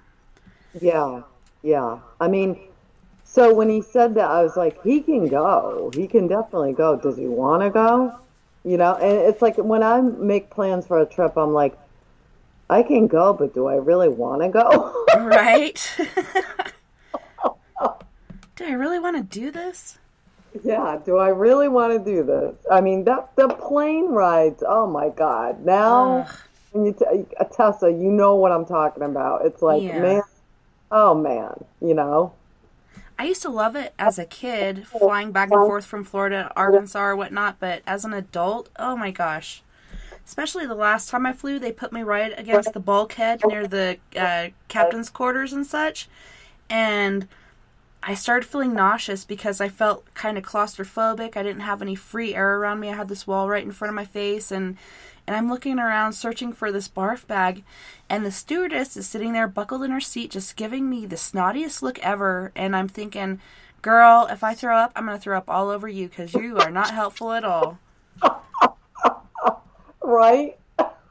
Luckily I didn't, but man, she was pissing me off. I was just like, really? You're just going to sit there and look at me? And then Sharon came through and reiterated and said, that's Heber Springs, Arkansas, and it's a lake town. So you were kind of seeing the ocean or water, and she reiterated on that. Yeah. Yeah, there's still, I mean, I don't know if she's remembering Sharon. I don't know if you're like thinking about what you do want to create, but you had this thought in your mind for a long time, and I just see something happening with that. Like, it's a cool thing for people to get, you know, when they're at this touristy little place, you know. Do it. About it, you know.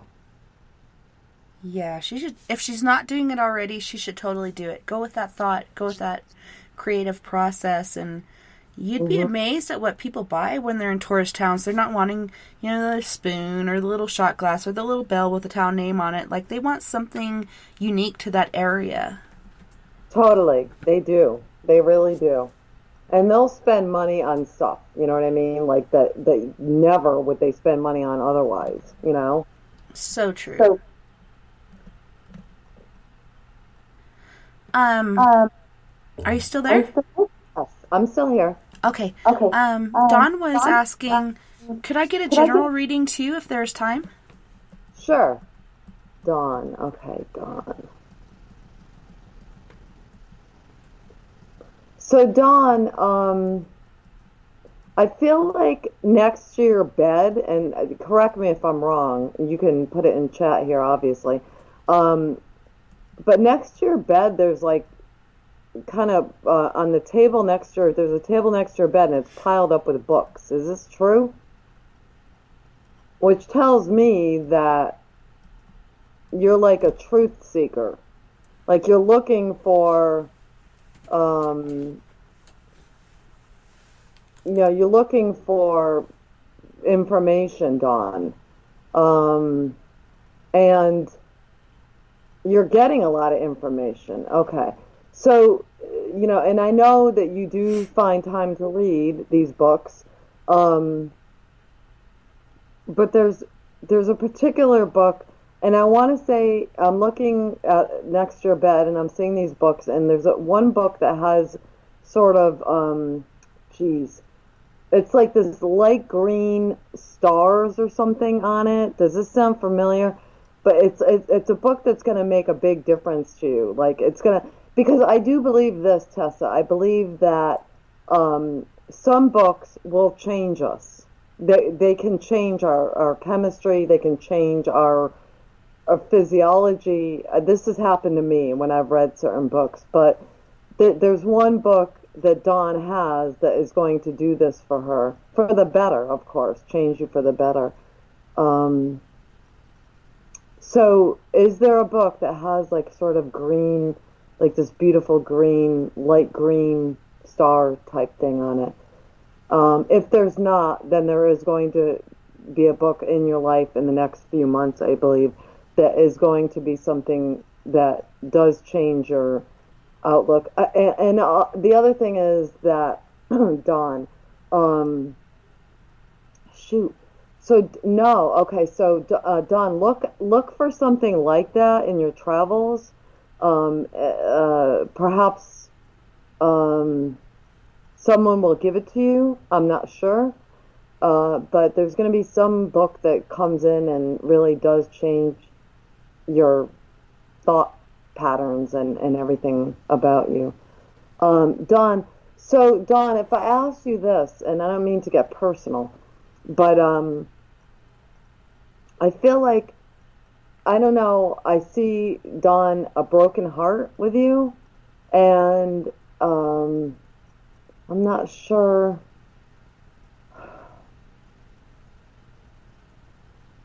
if it's over the death of someone, maybe, I'm going to say about 2 years ago, but I see that you have a broken heart, that you're carrying this with you, this broken heart. Shoot, I don't know. But I just feel like there's something there that you're carrying with you that equates to a broken heart. I'm not sure what it is, but also that you are healing from this, but you're going to heal more quickly in the next year. Obviously, it's speeded up somehow. There's going to be something that comes in that kind of repairs this a little bit more. We never get over a broken heart, of course, but we can heal from it. And just, it's like it becomes, something in the background at some point. So I see that happening. Dawn.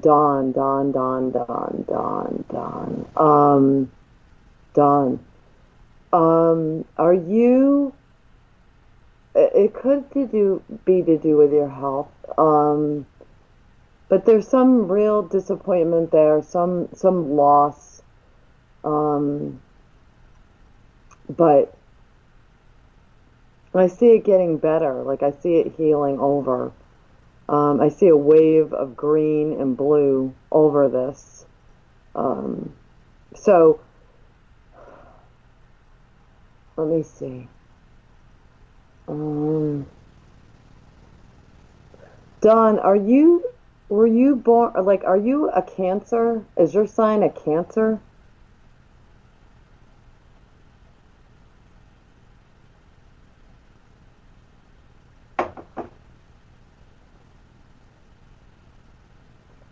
I'm curious.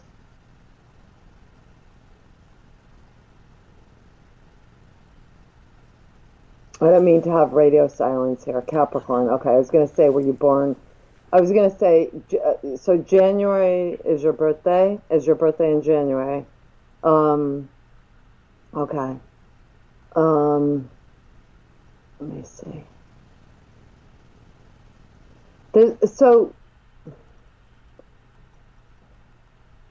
Dawn, you do keep journals, I believe, and you should, and I feel like sometimes you just kind of let them go for months at a time and you don't pay attention to them, but you should be doing that, definitely journaling this stuff.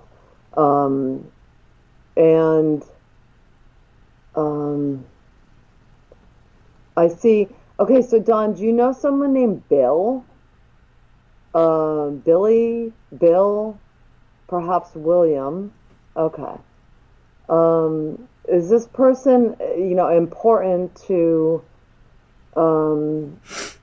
these kind of things that are going on in your life? Like, is he?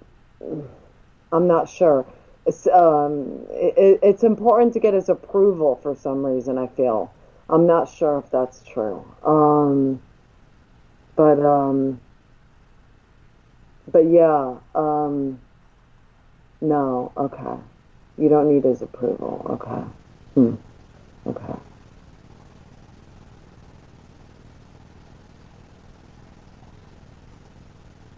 There's also a trip that you're thinking of. I think you're thinking about a trip, going on a trip somewhere.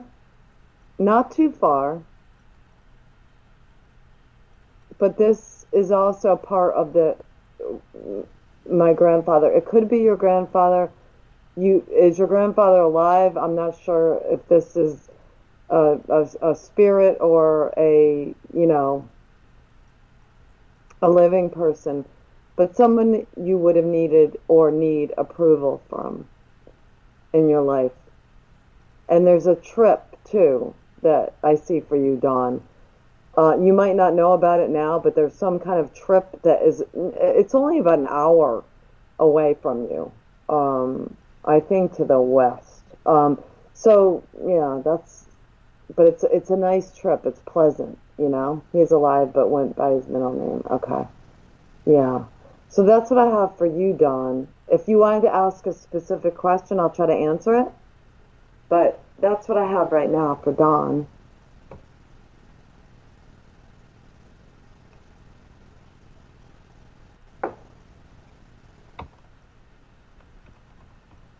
Tessa?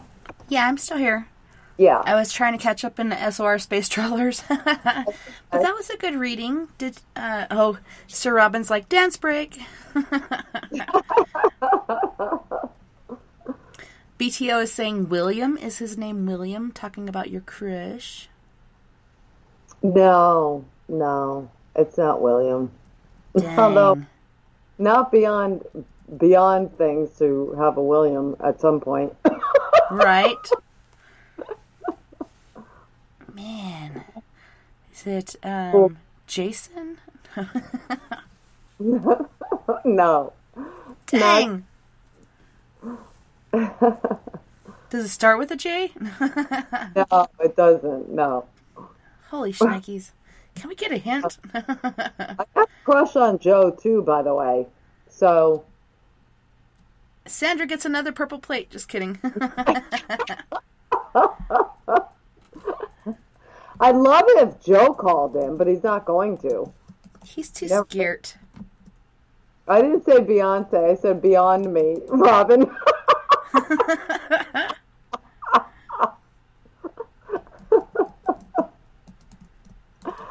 Oh, man. I love everybody in the chat room. They're so much fun. Okay, Dawn wants to ask about her health. Okay, so is there, so I picked up cancer. Is there some cancer scare there? I want to know, Dawn. I mean, can you talk to me and let me know?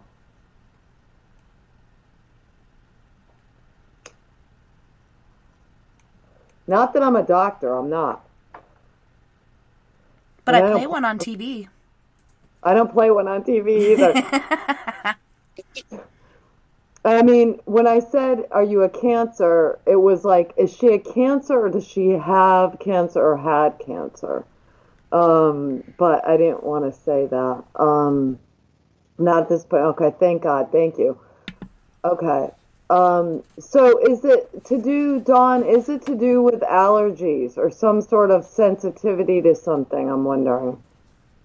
Dawn.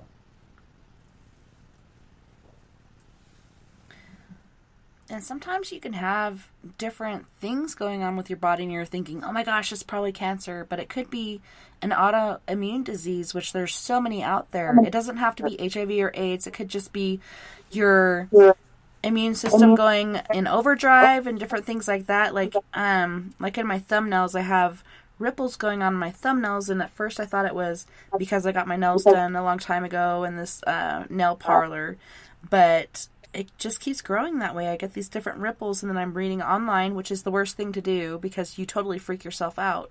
Yeah. This could be an autoimmune thing going on, and my nails are growing weird like this because there could be something going on in my body, and I keep getting these sort of, like if you slam your finger in a door or whatever, you get these blood blisters under your nail. I keep getting those on my thumbnails, and I'm just like, what is going on with myself? And it's about time that I go to my annual checkup and get some blood work done and perhaps see, if there is actually something going on in my body, or, maybe I just need some nail fungus stuff, Maybe, right. I know. Don't be looking stuff up. That's like the worst you can do, Yeah, because then you overthink things and you're freaking out, and... Yeah, don't ever do the Dr. Google thing. My sister, she lives in Phoenix, and she constantly goes on to the online doctor thing and puts in her things and her what's going on with her body, the different things going on within herself, and then she's like, oh, I think it's this, or I think it's that, and they actually send you medicine. It's really crazy. Like, you generally have to go to a doctor to get antibiotics and all this other stuff, but she goes on there and gets her medicine, and I'm like, man, you're just like, you really need to see somebody personally before you take antibiotics, because once you take them so much, they're not going to work anymore. Oh, yeah. No, they're not. They're not. And that's the problem with society right now. So Dawn is saying she had chronic pain. She has, I think she's saying, have chronic pain, and she never had pain for 20 years. But nerve pain. Okay. I still think it's something to do with either she's ingesting or in her surroundings. Because there's adversity happening. I'm wondering if she lives, she's got, Dawn, I think Dawn has like this very fine-tuned system here, and she's basically lives very healthy, but there's something that is in her surrounding or something that she might be eating that is and I know it sounds weird with pain, that how could this cause pain, but it does, because it's like the source of pain it is a lot to do with inflammation, and that's what we eat, that causes inflammation. And because I've been gluten-free now for, God, it's got to be 3-4 years now, but there's something that her nerves that's setting off the nerve pain in her that she can eliminate in her diet or her surroundings where she is, and I'm not sure what that is. But you know what? I just met this amazing medical medium. His name's Scott Collins, and I'm going to have him back on my show. He is just amazing, and I bet that he could pinpoint what is wrong with Dawn, what's causing this for her. That'd be awesome. But on that note, I hate to interrupt, but we got to go to our second commercial break. So you guys don't go anywhere. We'll be right back after these messages. Heading to Vancouver and looking for a night on the town? The Moose Vancouver is the bar that never stops rocking until 2 a.m. every night. The Moose has great food with everything on the menu from $6.95 to $8.95. Fantastic, vibrant staff and rock and roll that will bring you back to when the music was real, the hair was long, and the guitars were rockin'. Get your party on at the Moose Vancouver, the official party bar of Spaced Out Radio. Get your horns up with me on Spaced Out Radio. This is Ron Bumblefoot Thal. Come tune in to SOR where you can hear me rock out with Little Brother Is Watching, the official theme song of Spaced Out Radio.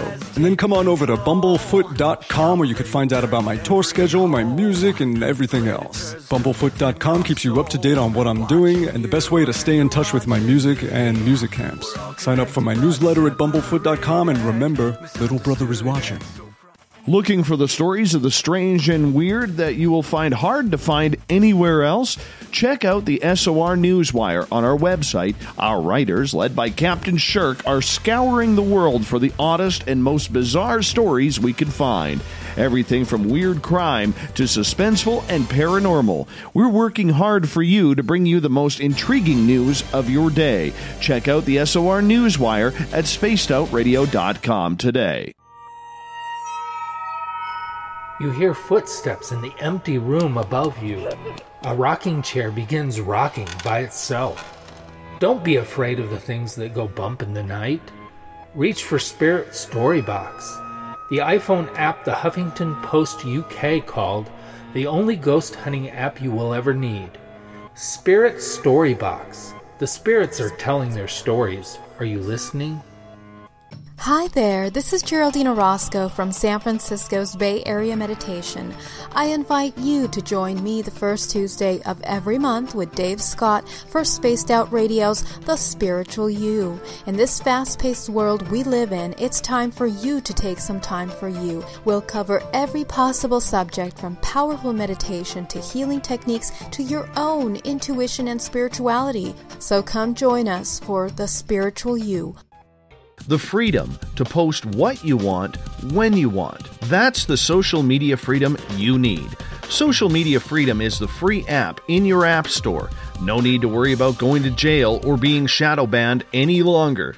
It's the freedom to say what you feel. The freedom to know Big Brother isn't watching. It's the way social media is supposed to be. Social Media Freedom. It's time to set yourself free. Download from your app store today.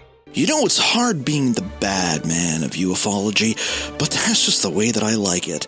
This is Chris George Zuger, and I'll be hanging out with Dave Scott and SOR scientist Chris Cogswell for Reality Paranormal, the second Wednesday of every month. And our job is to break it down and come to conclusions as to what is really going on in the supernatural world. I'd love for you to join us right here on Spaced Out Radio.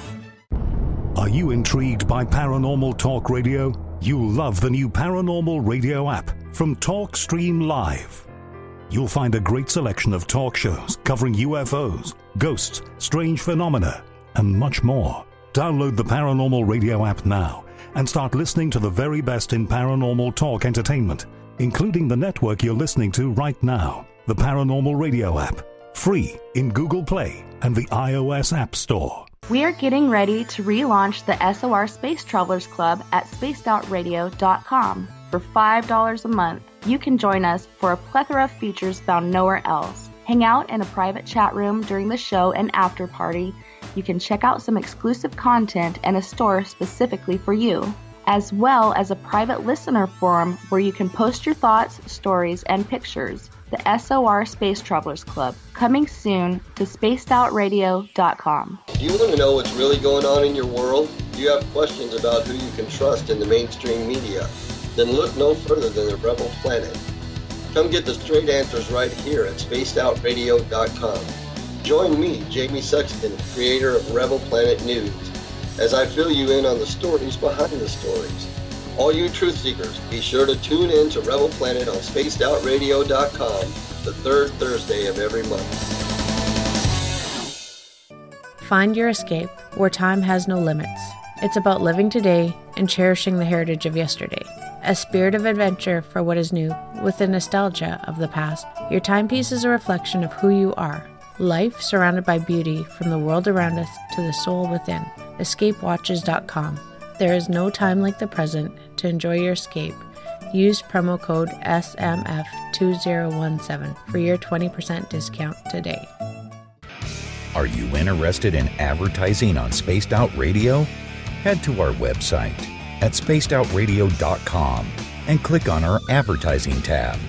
There, you will find an assortment of ways you can get your product out there with us, from radio commercials to banners and social media. Have a product you like our hosts to endorse? We can do that too.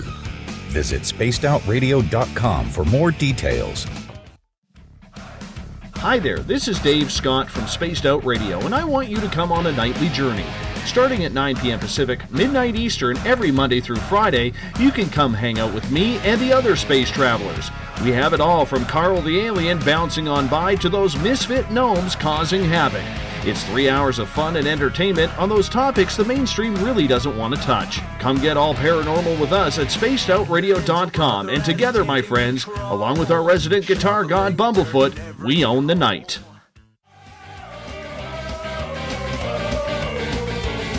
Sit back, relax, grab a drink, and listen closely. Spaced Out Radio continues through the weekend. From the mile-high mountains of Colorado to you, listening around the world, this is Spaced Out Weekend with Tessa Nicole Thomas.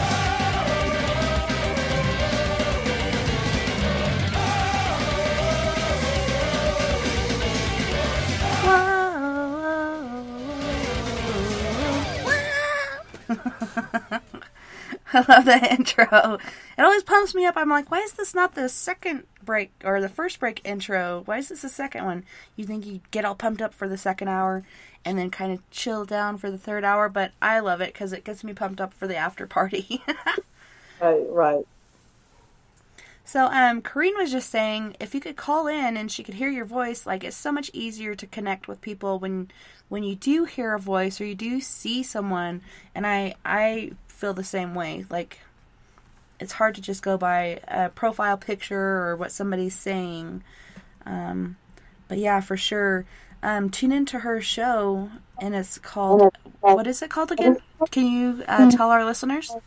Yeah, it's Supernatural Radio Show at Blog Talk Radio. And that's, you can go to blogtalk.com, blogtalkradio.com, and click follow, and then you'll get a notice when I'm going to have a show. I don't have it every Friday night, but I try to have it consistently if I'm not busy doing something else. And Ron's like, what's Blog Talk, and should you advertise here? And I'm like, yes, she should. It's in our ad on Spaced Out Radio, SR Space Travelers. Like, there's nothing wrong with it because we're not competing for time. She's got her own time slot, we got our own time slot, and we can support each other. And man, we have you on here. I wish I could have you on here more often, but having you on here is just awesome. I always enjoy my time with you. Thank you, Tessa. Likewise. Yeah. Yeah. BTO said, damn Skippy. You mean Carlos? Yes, Carlos. Remember every time I was calling him Carlos, he wouldn't tell us his name, and he still won't. And I'm like, okay, I'm just going to call you Carlo then, you know? Yeah, it's probably the way it's pronounced too, but I'm pretty sure we're on target. I was calling him that too, and yeah, I think he reneged and was like, yeah. But we're not going to tell everybody the name. It's still a mystery to all of you out there. Right. Oh, never fear. Brave Sir Robin has returned. We can all rest easy now. Yes, we can. So you were saying you have this basically psychic doctor coming onto your show, and he's an Aussie, and we got a couple Aussies in the chat room. We got Robert and Aussie Andy. Can you tell us a little bit more about your guest you have coming up? Yeah, his name is Scott Collins, and I met him through a friend of mine. And I had listened to a bunch of his shows because actually, if you're friends with him on Facebook, and just look up Scott Collins, I think it's Scott H. Collins on Facebook. If you are friends with him, you'll see that he does live shows on Facebook quite often, like once a week. And he gives readings, and I was so impressed by the shows that I saw him do and the information he gave that was validated by all of the people that he was reading. It was validated. I was like, wow, this guy is freaking awesome. So anyways, so he came on my show. He gave a bunch of readings. There were so many callers, I couldn't take them all, you know. But that's why I want to have him back on. And so anyways, he's great. And what I told him, I said, do you know that what you're doing is sort of like, because he'll say, like Tessa, for instance, if he was reading you and he said, well, you lost your mother when you were 17 years old. He'll say things like that in conjunction with your health problems. And he'll be right on about these things, like what happened in people's lives. And he tells you how to combat the illness, what to do about it. And I trust him. It's like very few medical mediums. There's not a lot of medical mediums out there, but this is, and I don't trust all of them. But Scott, I really trust because he validates how he's tuned into you so well. And he'll tell you things like, like I said, what part of your life that you kind of checked out part of your soul, for instance, which I consider like a soul retrieval. I don't know if you've ever had a soul retrieval, but shamans do soul retrievals. And I got a soul retrieval years ago, And what this woman did was go into parts of my life. It took 3 times for me to talk to her to tell me completely where I had hidden away parts of my soul because I just was afraid or whatever.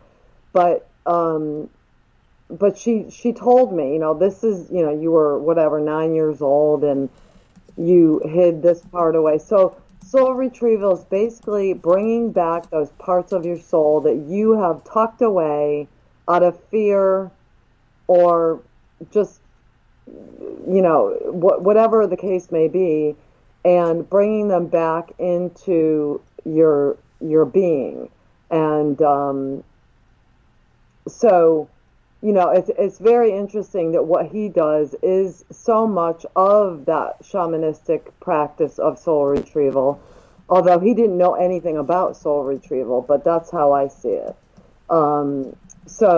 But there's much more to him. He said, "Did you ever meet anyone that did what I'm doing?" And I said, "No, actually, I haven't. I've listened to other medical mediums, but not half as good or tuned in as Scott seems to be."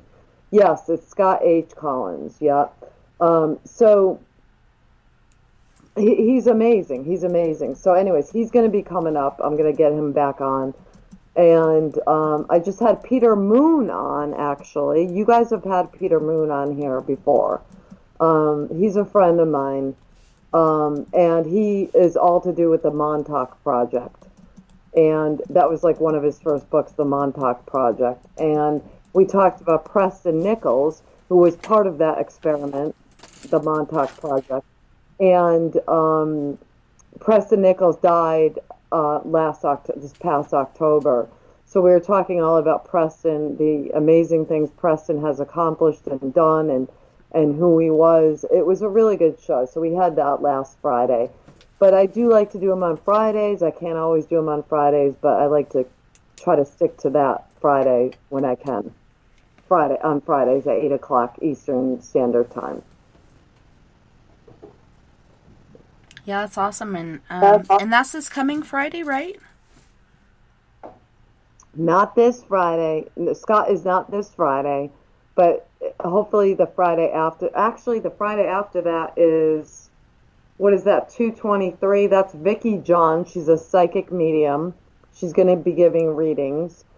So, you guys, here's the thing. It's like, and I know I can say this, and, it's up to you to determine this or not, but I don't like to do shows with less than stellar guests. It's like if I don't have a really great guest that I believe in, I'd rather not even do a show. So, anyways, but if you do hit follow at BTR, if you go to my show, Blog Talk Radio, and you hit follow, you'll be notified when I am having a show. So, and I did get to follow you on Blog Talk, so I'm hoping to get those notifications. Yeah, now Blog Talk is actually, Spreaker just bought Blog Talk, so they're connected. But Blog Talk doesn't always do the best thing, I have to say. Like, Spaced Out Radio used to be on Blog Talk. I don't know if you knew that. And but Dave switched over to Spreaker a long time ago. But anyways, so Blog Talk doesn't always follow through with their promises of promoting your show. But I'm hoping that, if you do click follow, you're going to get a notification. But also, if you friend me on Facebook, I'm always posting the shows on there, like over and over. So if you are my friend, Corrine DeWinter, on Facebook, you'll know through that too, And a lot of you are my friend there, so I appreciate that.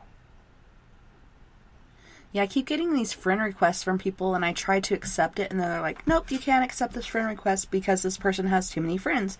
And so I'll go into Messenger, and I'll wave at them and say, hey, I try to be your friend, but it says I can't because you have over 5,000 friends. Like, who has that? I don't.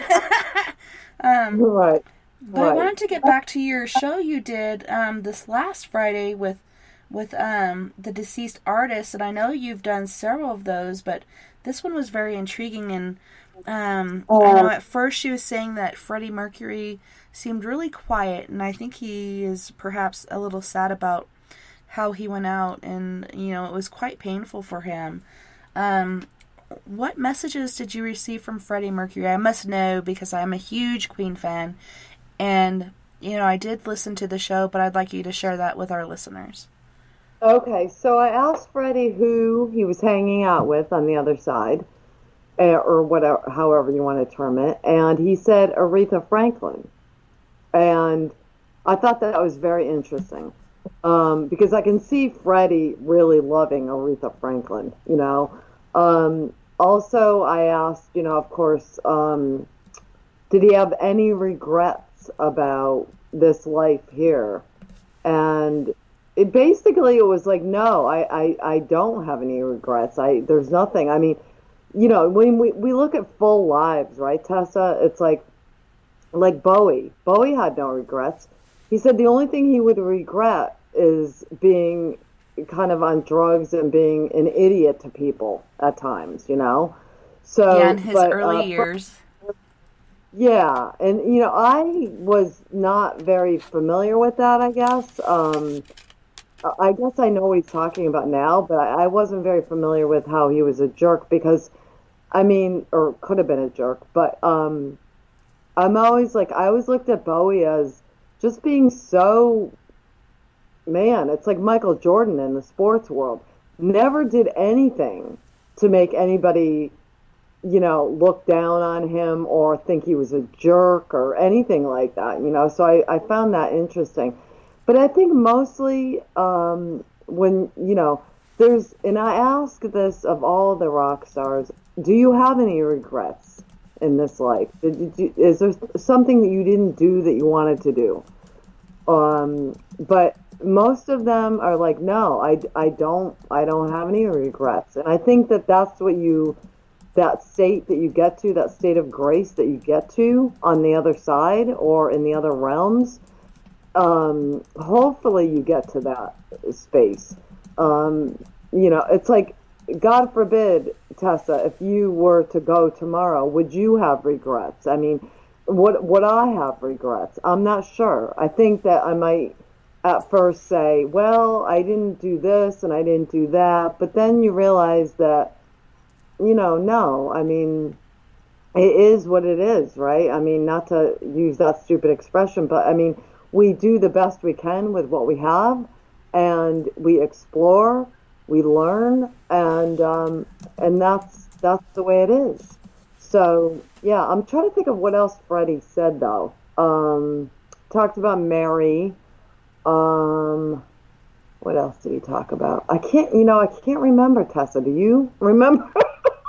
He was kind of talking about, which a couple of them did, about when you're on the other side, there's really not that human form. There's just energies, and you're learning each other's experiences and what was going on in your life. You're not really seeing the person, but you're feeling their spirit, and so that was pretty cool. But, you know, we've been taught different things through religion as far as when you go on the other side, you're complete and whole, and you don't exactly look the same as you did on this side. But then when you talk to spirits that are on the other side, they reveal to you that you don't really have that human form. You're just like this energy, and you partake of each other's energy, your different experiences, things you did and didn't do, and learning from each other's experiences, perhaps for the next time you go through the whole realm. But then, you know, a couple times you guys were talking about, you were asking, what is heaven like over there? And I remember, I think it was David Bowie saying it's not really like we were taught. It's more beautiful than that. And everybody had these different colors going on. Some had like greens and yellows and oranges. Some, like Freddie, had purples and blues and pinks. And so it's interesting. It's kind of like universal colors. There's so many different colors out there in the universe. And so perhaps, you know, a lot of times when I've gone out to, one time I went out to the cemetery to talk to Dylan Redwine, and he was talking about going on an astral hop with a young girl, which I believe was Shania, a girl that was close to our family that died in a car accident. Dylan was close to our family as well. and he's talking about going on an astral hop with her, and I'm just imagining what that is, like going through the universe astrally, and just kind of dancing throughout the stars or experiencing these different things that none of us really get to partake in. So that was pretty interesting. And just the different messages, like you guys were asking, is there a message you'd like to share for, your fans or your listeners, or for us who are in the artistic world? And a lot of them were saying, be original and be yourself, and don't care about judgments that other people are making upon you. Be yourself anyways. And that's how I think they got so big, is because they didn't really care about what other people thought. David Bowie wearing these really tight spandex, outfits and makeup and crazy hair. And when I went to the art museum in Phoenix, I was able to see different outfits that he would wear. And Freddie Mercury was the same way. Like, he's wearing these different things with the open chest before he went into the whole kind of YMCA, like, biker looking dude with the hat and the mustache and stuff. They were all original, and they were all, putting their originality out there, and that's what people are looking at. Be original, be yourself, and don't try to conform to the cookie cutter version of what you should be. And that's what I try to do in radio. And I've caught a lot of flack for that. Well, you didn't go to school for this, you didn't do this, you didn't do that. But I don't want to be like everybody else. I want to be myself, and I don't want to be the cookie cutter, like, radio person. I want to be me. I want to be who I am. And people seem to like that. And that is the overall message that they give when I say, what do you have to say? Like, what can help other artists, other creative beings, or just your fans in general? And it's always like, don't listen to other people. And basically it's the same message. Like, don't listen to other people. Do what is in your heart. And even if I can't remember which one said, you're probably not going to make a lot of money, but that's okay, because, you're doing what's in your heart, and hardly anyone does that, Tessa. You know what I mean? They go where the money is, and they sacrifice that soul and heart part of being. Do you know what I mean? Yeah, a lot of them come out original, and then they conform to society, like what's going to sell big, and go back and do their music differently, or do their acting differently, or whatnot. Pop culture or whatnot, just because you make more money that way. And that's not the way to do it. Be original, because people are drawn to you because of that, and they like the diversity. They like to see different things. They like to partake in different things. And like Queen, there was nobody else out there like that in that time, or even still today. And I was on a show the other night, and we were talking about Queen and how Queen is actually still going. There's a new front man and everything, and he was talking about how it shouldn't be called Queen anymore. It should be called something else, because that's taken away from the legacy of Freddie. But isn't your legacy something you want to carry on forever, really? So perhaps that is something that he would like to see, is for that band to continue on without him, because he was taken away so early from us. Right. Exactly. And it's like, it's not for us to sit here and say, they should use a different name. You know what I mean? It's basically all the members except Freddie, and all the members were pertinent to Queen. They were integral to everything about Queen, so I disagree with that, but people get very, territorial when it comes to their idols. They want everything to be pure, and you know what I mean? And it's like, that's really not the way it is. That's not, what we should be looking at, that it's got to be exactly the way it was, Yeah, I feel the same way. And I don't look upon it as negative that the band is carrying on with a new frontrunner, as long as, nobody can fill Freddie's shoes, but as long as you're doing a good job of it, of, portraying these songs the way they were originally written, that's awesome. but nobody can really do that strut across the stage that he had, and he just had this confidence, and he was in that musical world, that musical realm, and he was just freaking amazing, even though he had the overbite and other things going on that probably made him feel self-conscious. He didn't care. He was strutting his stuff, he was doing his thing, and it was amazing. And for my birthday, I wanted to go see Bohemian Rhapsody, and we kept putting it off another week, because I've been working overnight security and so tired, and maybe we'll do it next week, and I still haven't seen it. And I even wanted to take my kids to see it. My 3-year-old runs around singing, "Mama just killed a man," you know? And I'm like, man, I'm so proud. That's my little kid. That's my kid. That's my spawn, you know? Right. It's so cool how music affects us in our lives. Yeah. Oh my God, I loved Queen so much. Well, you know, my father was in the music business, and it's like, I just, that when that album came out, Night at the Opera, and then there was A Day at the Races too that came out.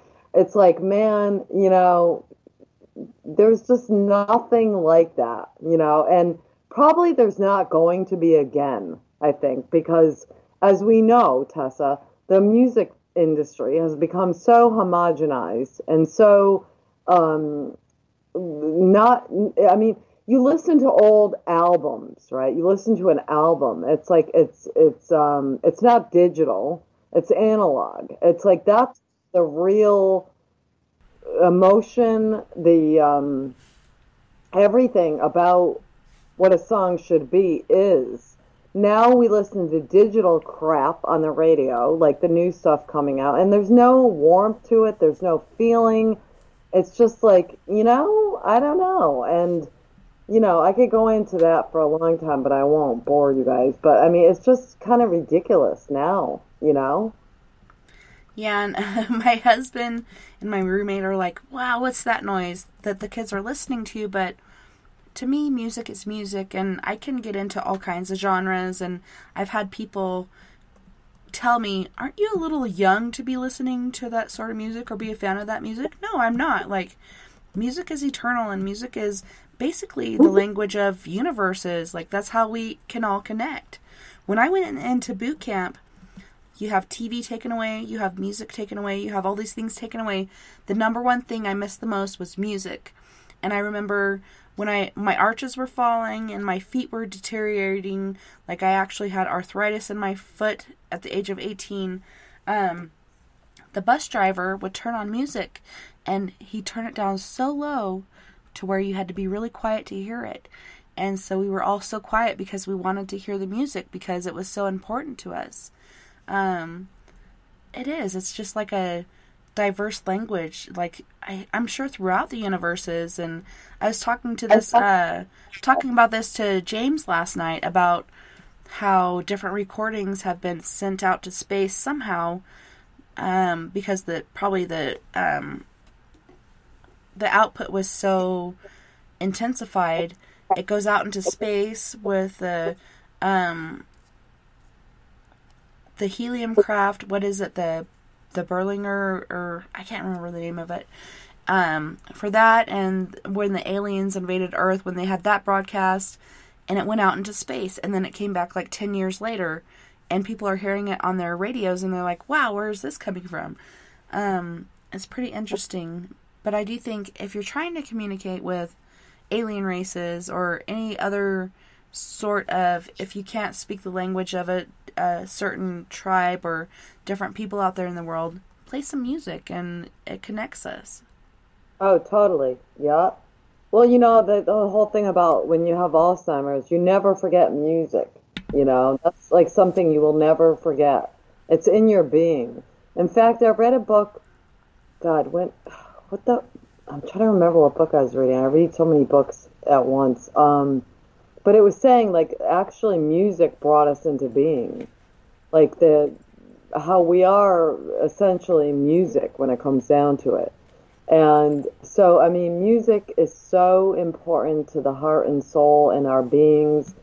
And we came from that. We came from the different notes. And it's such a cool thing. You know, I mean, in fact, there's times, Tessa, I can't listen to music because if I'm like feeling heartbreak or something or sadness, it just cuts through me so deeply and that's what music can do. It can heal, but it can also, in my opinion, just bring complete, if you're upset or something, it can totally cut you down. Not cut you down, but just be like, oh my God. It can rip through like you. Can't take it, Like, yeah, I had that experience when I left. I like to call him the donor, my first daughter's dad, the donor, because he's never been in her life. Even though I told him when and where she was going to be born, it was only a couple 100 miles away, and he wasn't there for it. But I shunned country music for a while because that was a big thing for him. He was into rodeo. He went through so many different phases while I was with him because I think he was struggling with who he was and not accepting of who he was because his dad kidnapped his little brother, raped his mother in her workplace parking lot. But when he kidnapped his little brother, he left him behind. And so he struggled with who he was and his personal perception of himself. And he was always going from different genres. He was a skater boy. He was a cowboy. He was an Aussie. He was all these different things. And that's kind of a personal joke between me and Robert. Brisbane, what he said on a radio show he went on. I'm from Brisbane. It's really actually Brisbane. But yeah, when I met him, he was Australian. He really wasn't. He had all these different factions about himself. He was trying to find who he was. And he left me at his parents' house, or actually his grandparents' house, and cheated on me and left my pregnant self at his grandparents' house. And so this Tim McGraw song, Please Remember Me, like, I had to quit listening to country music because anytime I'd hear it, like you were saying, it would just rip through me and make my heart hurt. And so you change it to Janet Jackson, Velvet Rope, or something else that doesn't make you feel the same way as what this other music makes you feel. It can be good, it can be bad, but you just gotta change the station. Change it to something else. Feed your soul, feed your spirit, and go from there. Right. Totally. So this guy sounds like a winner. Right? Well, I'm lucky I got away from him when I was 6 months pregnant. And he actually came onto Facebook and he's like, hey, can I talk to Kinsey? And I'm like, that's totally up to her. That's not my decision. That's her decision. And, oh, we got a call. Hold on 1 second.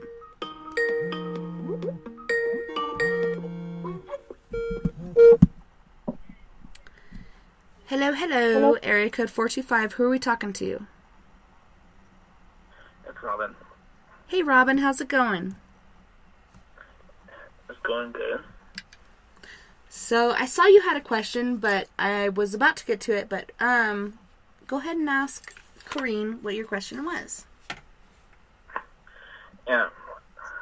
I typed it, but it didn't end up asking it, so that's the reason why I called in. No worries. So, my question is that I've been watching wrestling since I was a kid. So, the question is that do you end up seeing, I'll be 35 in March, so do you see me taking wrestling lessons? There's no reason you can't, Robin. There's no reason you shouldn't. And I saw some of the comments in here, like, don't you think you're a little too old? No, you're not too old. 35 is prime. Do it. Do it. Do it to it. It's never too late. Okay, I will. Yeah, Robin, do it, man. It's like, yeah, I mean, you guys know how many older people have succeeded in different realms in life 35 is so freaking young. Well, in my opinion, I'm like 80 years old, but but you're young. You can do this, and you will do it. You have to. That's what I say. Okay.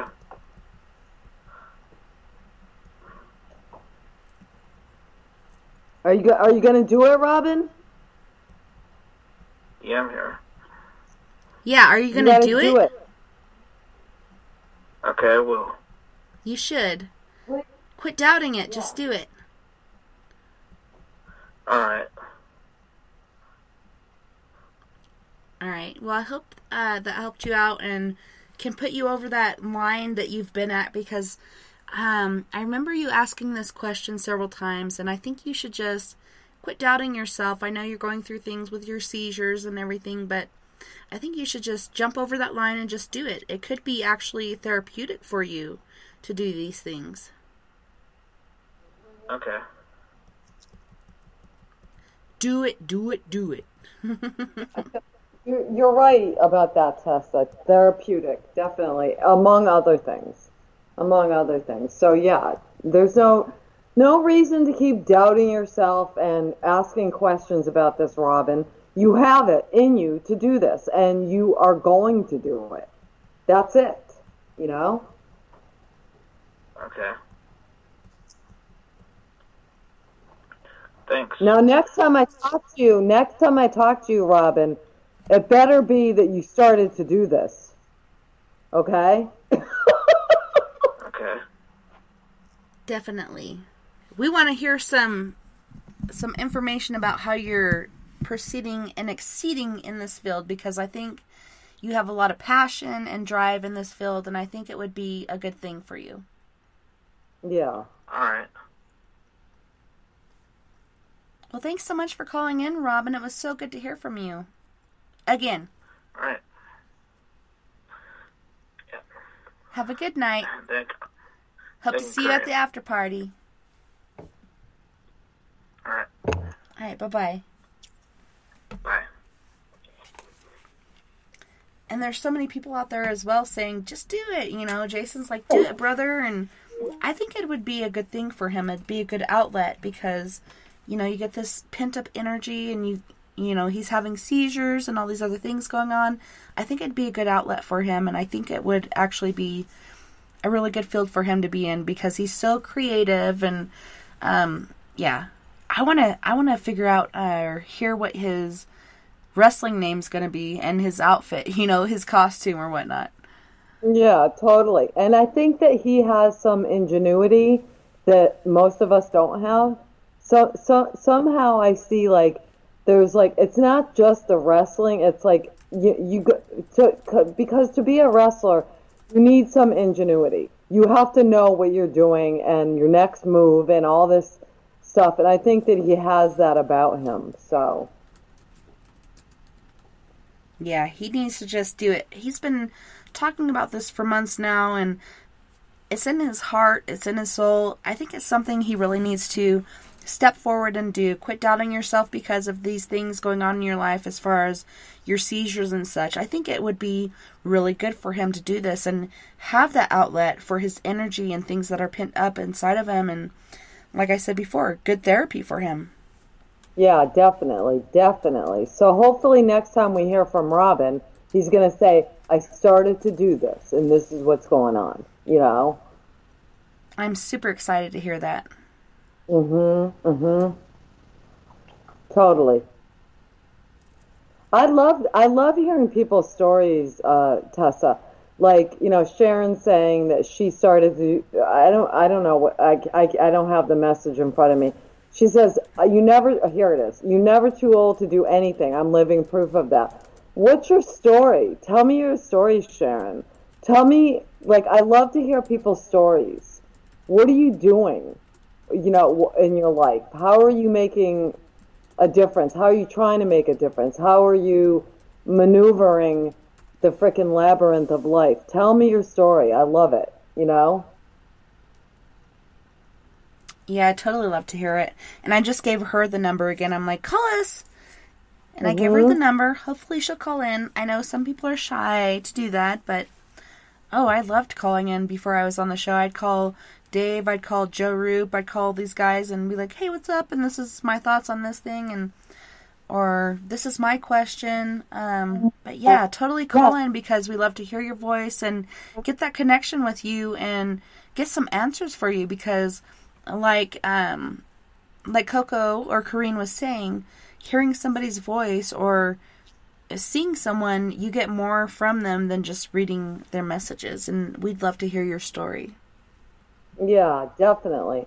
I think Beyond the Omniverse posting these Dream Theater lyrics is freaking awesome.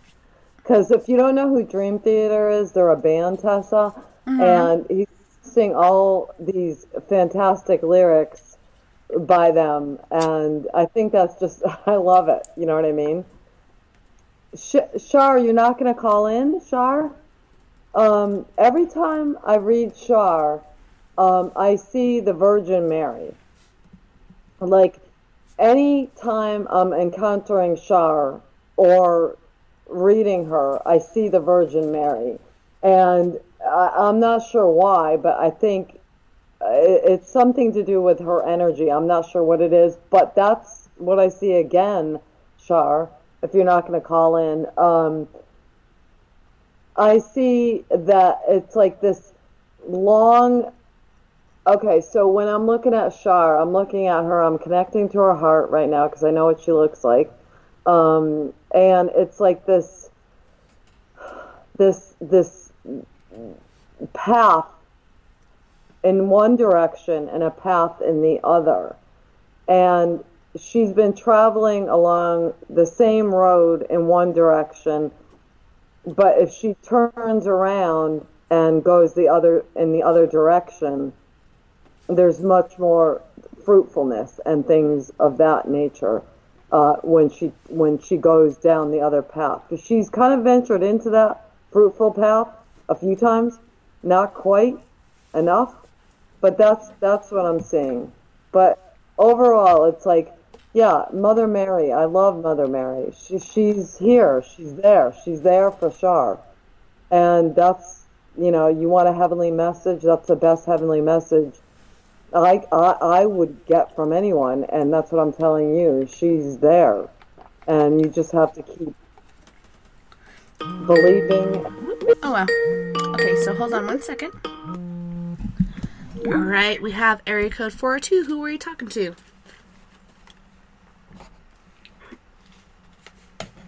402? Who art thou?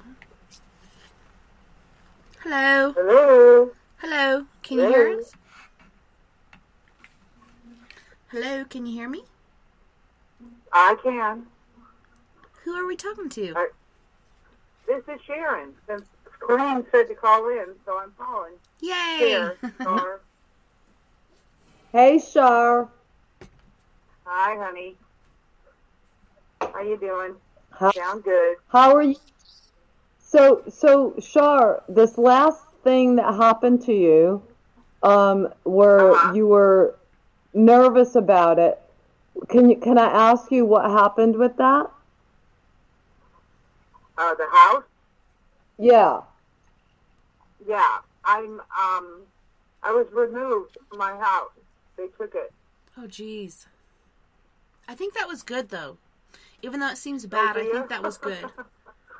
Well, except that, it took all of everything that I have. And, I put a lot of money into that, and now I have none. And the harassment hasn't stopped. So, I'm kind of at a crossroads. Where are you now, Shar? I'm at a hotel. That was the cheapest I could find. And it's very expensive, and I'm not going to be here much longer, and it is not good. I couldn't figure out what I was smelling in the hall, and a couple other people I told at the grocery store or whatever, they've all heard of this place. It's a big meth house. Yeah, and you got to get out of there, because that's toxic. Yeah. They're cooking in there, and you need to get away from that, because it can affect your mentality and your health. Right. It's just that I didn't have anywhere to go. It's very cold here right now. Right. So, all right. So, do you have any ideas where you might go, Shar? And I know it's slim pickings there. You know. Yeah, shelter. That's it. Oh man. But there's so many good things that they can provide for you. With my dog too. You know, my service dog. She needs surgery. Aww. Poor Poochie. And she needs to be somewhere so she can be safe and recuperate. Right. So, you did speak a little bit, Shar, about going to see your daughter, I thought, or something like that. And so what happened with that? It seems to have fallen through. She doesn't have the room for me or the apartment she was going to try to move into. So that doesn't look good. So if you could get Shar, right, I see.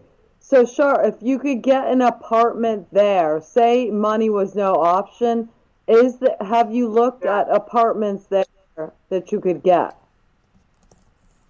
No, because my income is so low that disability is the minimum. You know, like $700 a month. I mean, that doesn't even, it's not livable even here, let alone New York. Or Colorado. Right. Yeah. So. Sorry. So I'm definitely at a crossroads here. Yeah, you're definitely at a crossroads, indeed. So I'm saying that, is there, you know how sometimes you can find a one-room rental, or like a room in someone's house that needs someone in the house with them, like an elderly person? Is there anything like that? They have like one room. Shit. Hold on a second. Hold on. Okay. Ron, you gotta wait a minute. You gotta wait till this call's over.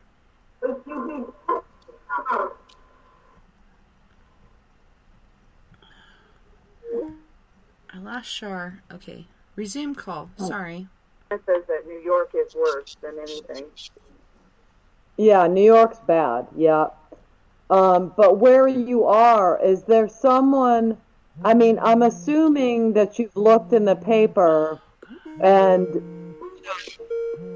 Okay, I'm saying again, Ron, you need to hold on until we're done with this call. We can't take your call. It's one at a time. Since Skype did the update, we can't take multiple calls. So, Ron, please hold on. We're talking to Shar right now, and we'll try to take you after this. I'll call you right back. Continue, ladies. I'm so sorry. Okay. So, Shar, I'm saying, have you looked in the papers there for a place that perhaps they need a caretaker, caregiver, or so? And I know you are not keen on caregiving because you have your own issues, but is there some place like that that you could rent a room from someone? You know, I'm not sure. I do know that a friend of my daughter's parents, they were looking for me. I have to try to speak to them privately to get that information. Because I'm still dealing with the phone deal. Yeah, you're kind of being tracked and stuff, right? You know what, Corrine? Around my house, you know, with the snow, before I was gone, and things, you know, car was vandalized, bless you. And even here, because my tire was just slashed yesterday, I'm seeing a cowboy boot. And I actually had a vision of somebody with cowboy boots on. Wow. Just from the knees down. Mm-hmm. Once. You picking up anybody with cowboy boots around me? Is his name Roger? I don't know. Yes. Wait. last name is Rogers. Brandon Okay. Rogers. Yeah, he's the one hacking my phone. I talked to his grandparents. Okay. Okay. And he works for the Wells Fargo Bank that was stealing my house. Oh, shnikes.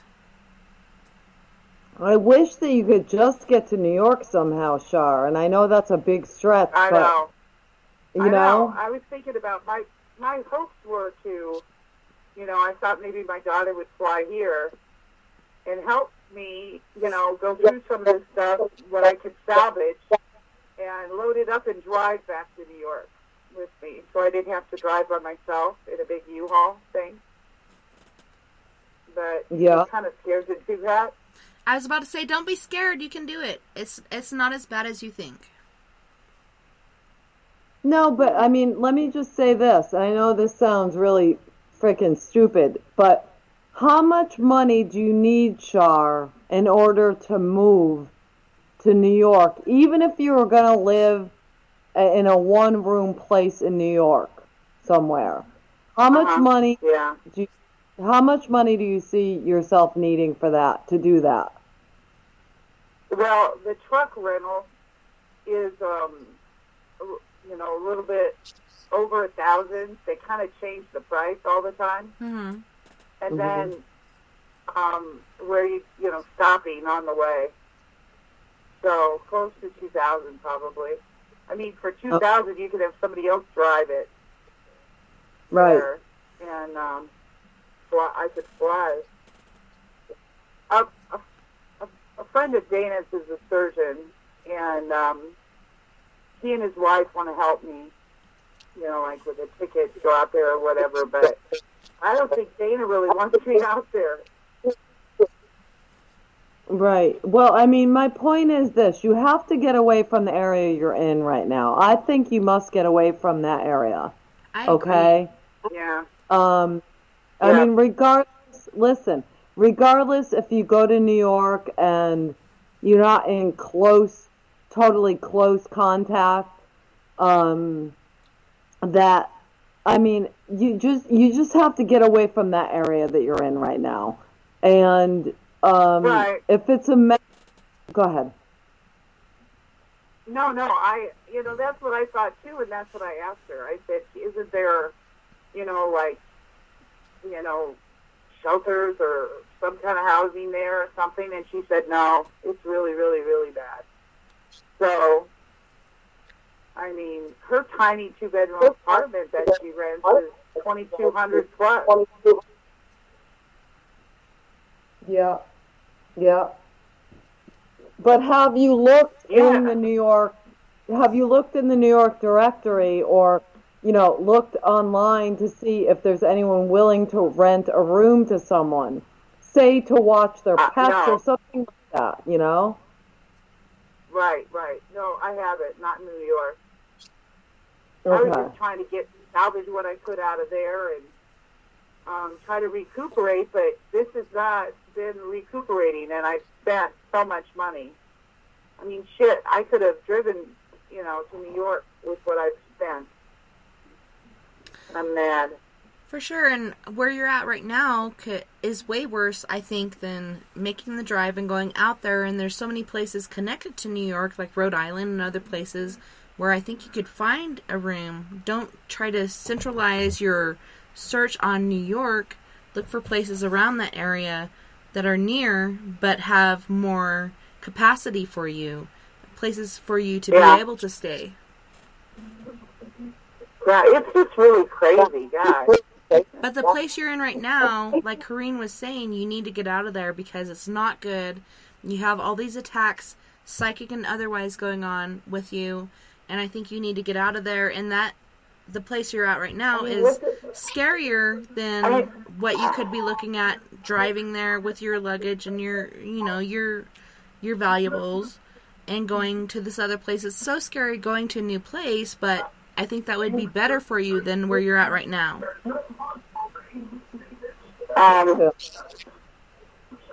It's not as easy as you're thinking, Tessa. I'm going to have to, because my back, I can't sit for long periods. That's the problem. If I could, I'd be working. But that's my issue. Yeah. With my back. So, I don't know. That's my thought. Is there any... and you know what? I can't figure out. They already took my house and most of my possessions. So, what the hell? Why are they doing this? They're attacking you. They're gaining energy from that, and that's why you need to get out of that area. Like Corrine was saying, you need to get out of there. And thinking about the drive, it could be way less as bad as you're thinking it could be. My dad flew out to Tennessee and drove back with me in a rental truck, and we had issues, but it wasn't as bad as he was expecting. And I hear a TV or something in your background, but I think you making this move is more important than you staying where you're at right now and receiving these attacks emotionally, psychically, and so on and so forth. I really think you need to get out of the position you're in. And I think losing your house was really hard. Like you said, you lost possessions and other things, but, you know, you can't take that to the other side with you, right? And you need to protect yourself spiritually and physically and get out of this realm and move on to other places where these attacks aren't happening anymore. And look at the area surrounding, and you know, there's Craigslist, which is kind of scary because there's Craigslist murderers and such going on, but there's somebody else wanting to go out in that area too as well, and you can coincide with somebody and they can help you. Maybe they could drive while you're doing different things in the passenger seat that you need to do to protect your back and to, you know, prolong yourself. Yeah, I understand what you're trying to say. I just got to figure out where, what, how. Yeah, just try not to overthink it. And it's so easy to let your mind run wild because my mind does that all the time. I stay up late every night letting things go running wild, but try not to let your mind do that and try to focus on the point where you need to be. And yeah, you just need to get out of that area, Shar. I swear to God, like, it's so bad for you. You just need to get away from that and go to New York or go to New Hampshire, go somewhere, Rhode Island, whatever's close to there where you need to go that can help you and help you to maintain yourself and prolong your being and actually adapt and overcome and expand. That I should just stay here. My daughter is saying I should stay here, you know, apply for different things, and then maybe they'll transfer to New York later. You know, I don't want to sign a lease, and It's so much easier to move to a new place and get that going than to wait for all this stuff to happen where you're at. Well, I agree, because it's just hell here, you know? And on that note, you guys, we're actually out of time, and we're at our closing point. Can you share with our listeners how to find you and get a hold of you? Okay, so you guys can reach me at CorrineDeWinter.com. You can see all my artwork and my books and everything else. And you can go to PurplePlates.com. Read all about the wonderful things Purple Plates can do for you. And if you're not friends with me on Facebook, check me out on Facebook, Corrine DeWinter on Facebook. So it's under author and just my plain Corrine DeWinter. I have 2 accounts there. So, yeah, thanks for being here, you guys. It was awesome to talk to you all and see you all again. And thank you, Tessa.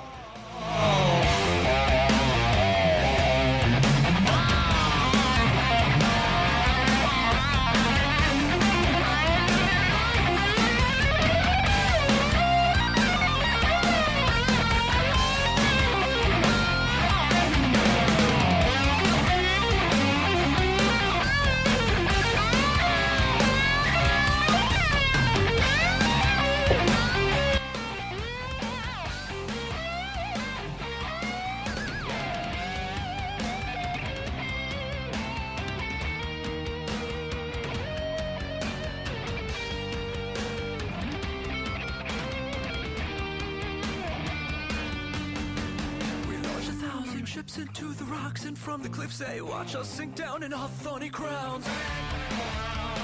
These dressed as emperors, offering you 7 wonders, promising the deepest thunder. They'll tell you you're the perfect girl, will crawl for miles through the sand to win your hand and be your man.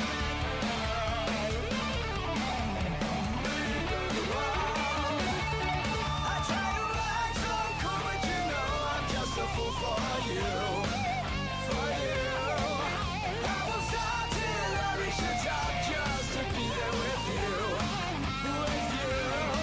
and I'll still trip over my feet, and my heart still skips a beat. I'm such a lucky guy, 'cause after all this time, it's like the deeper I go, the deeper I fall.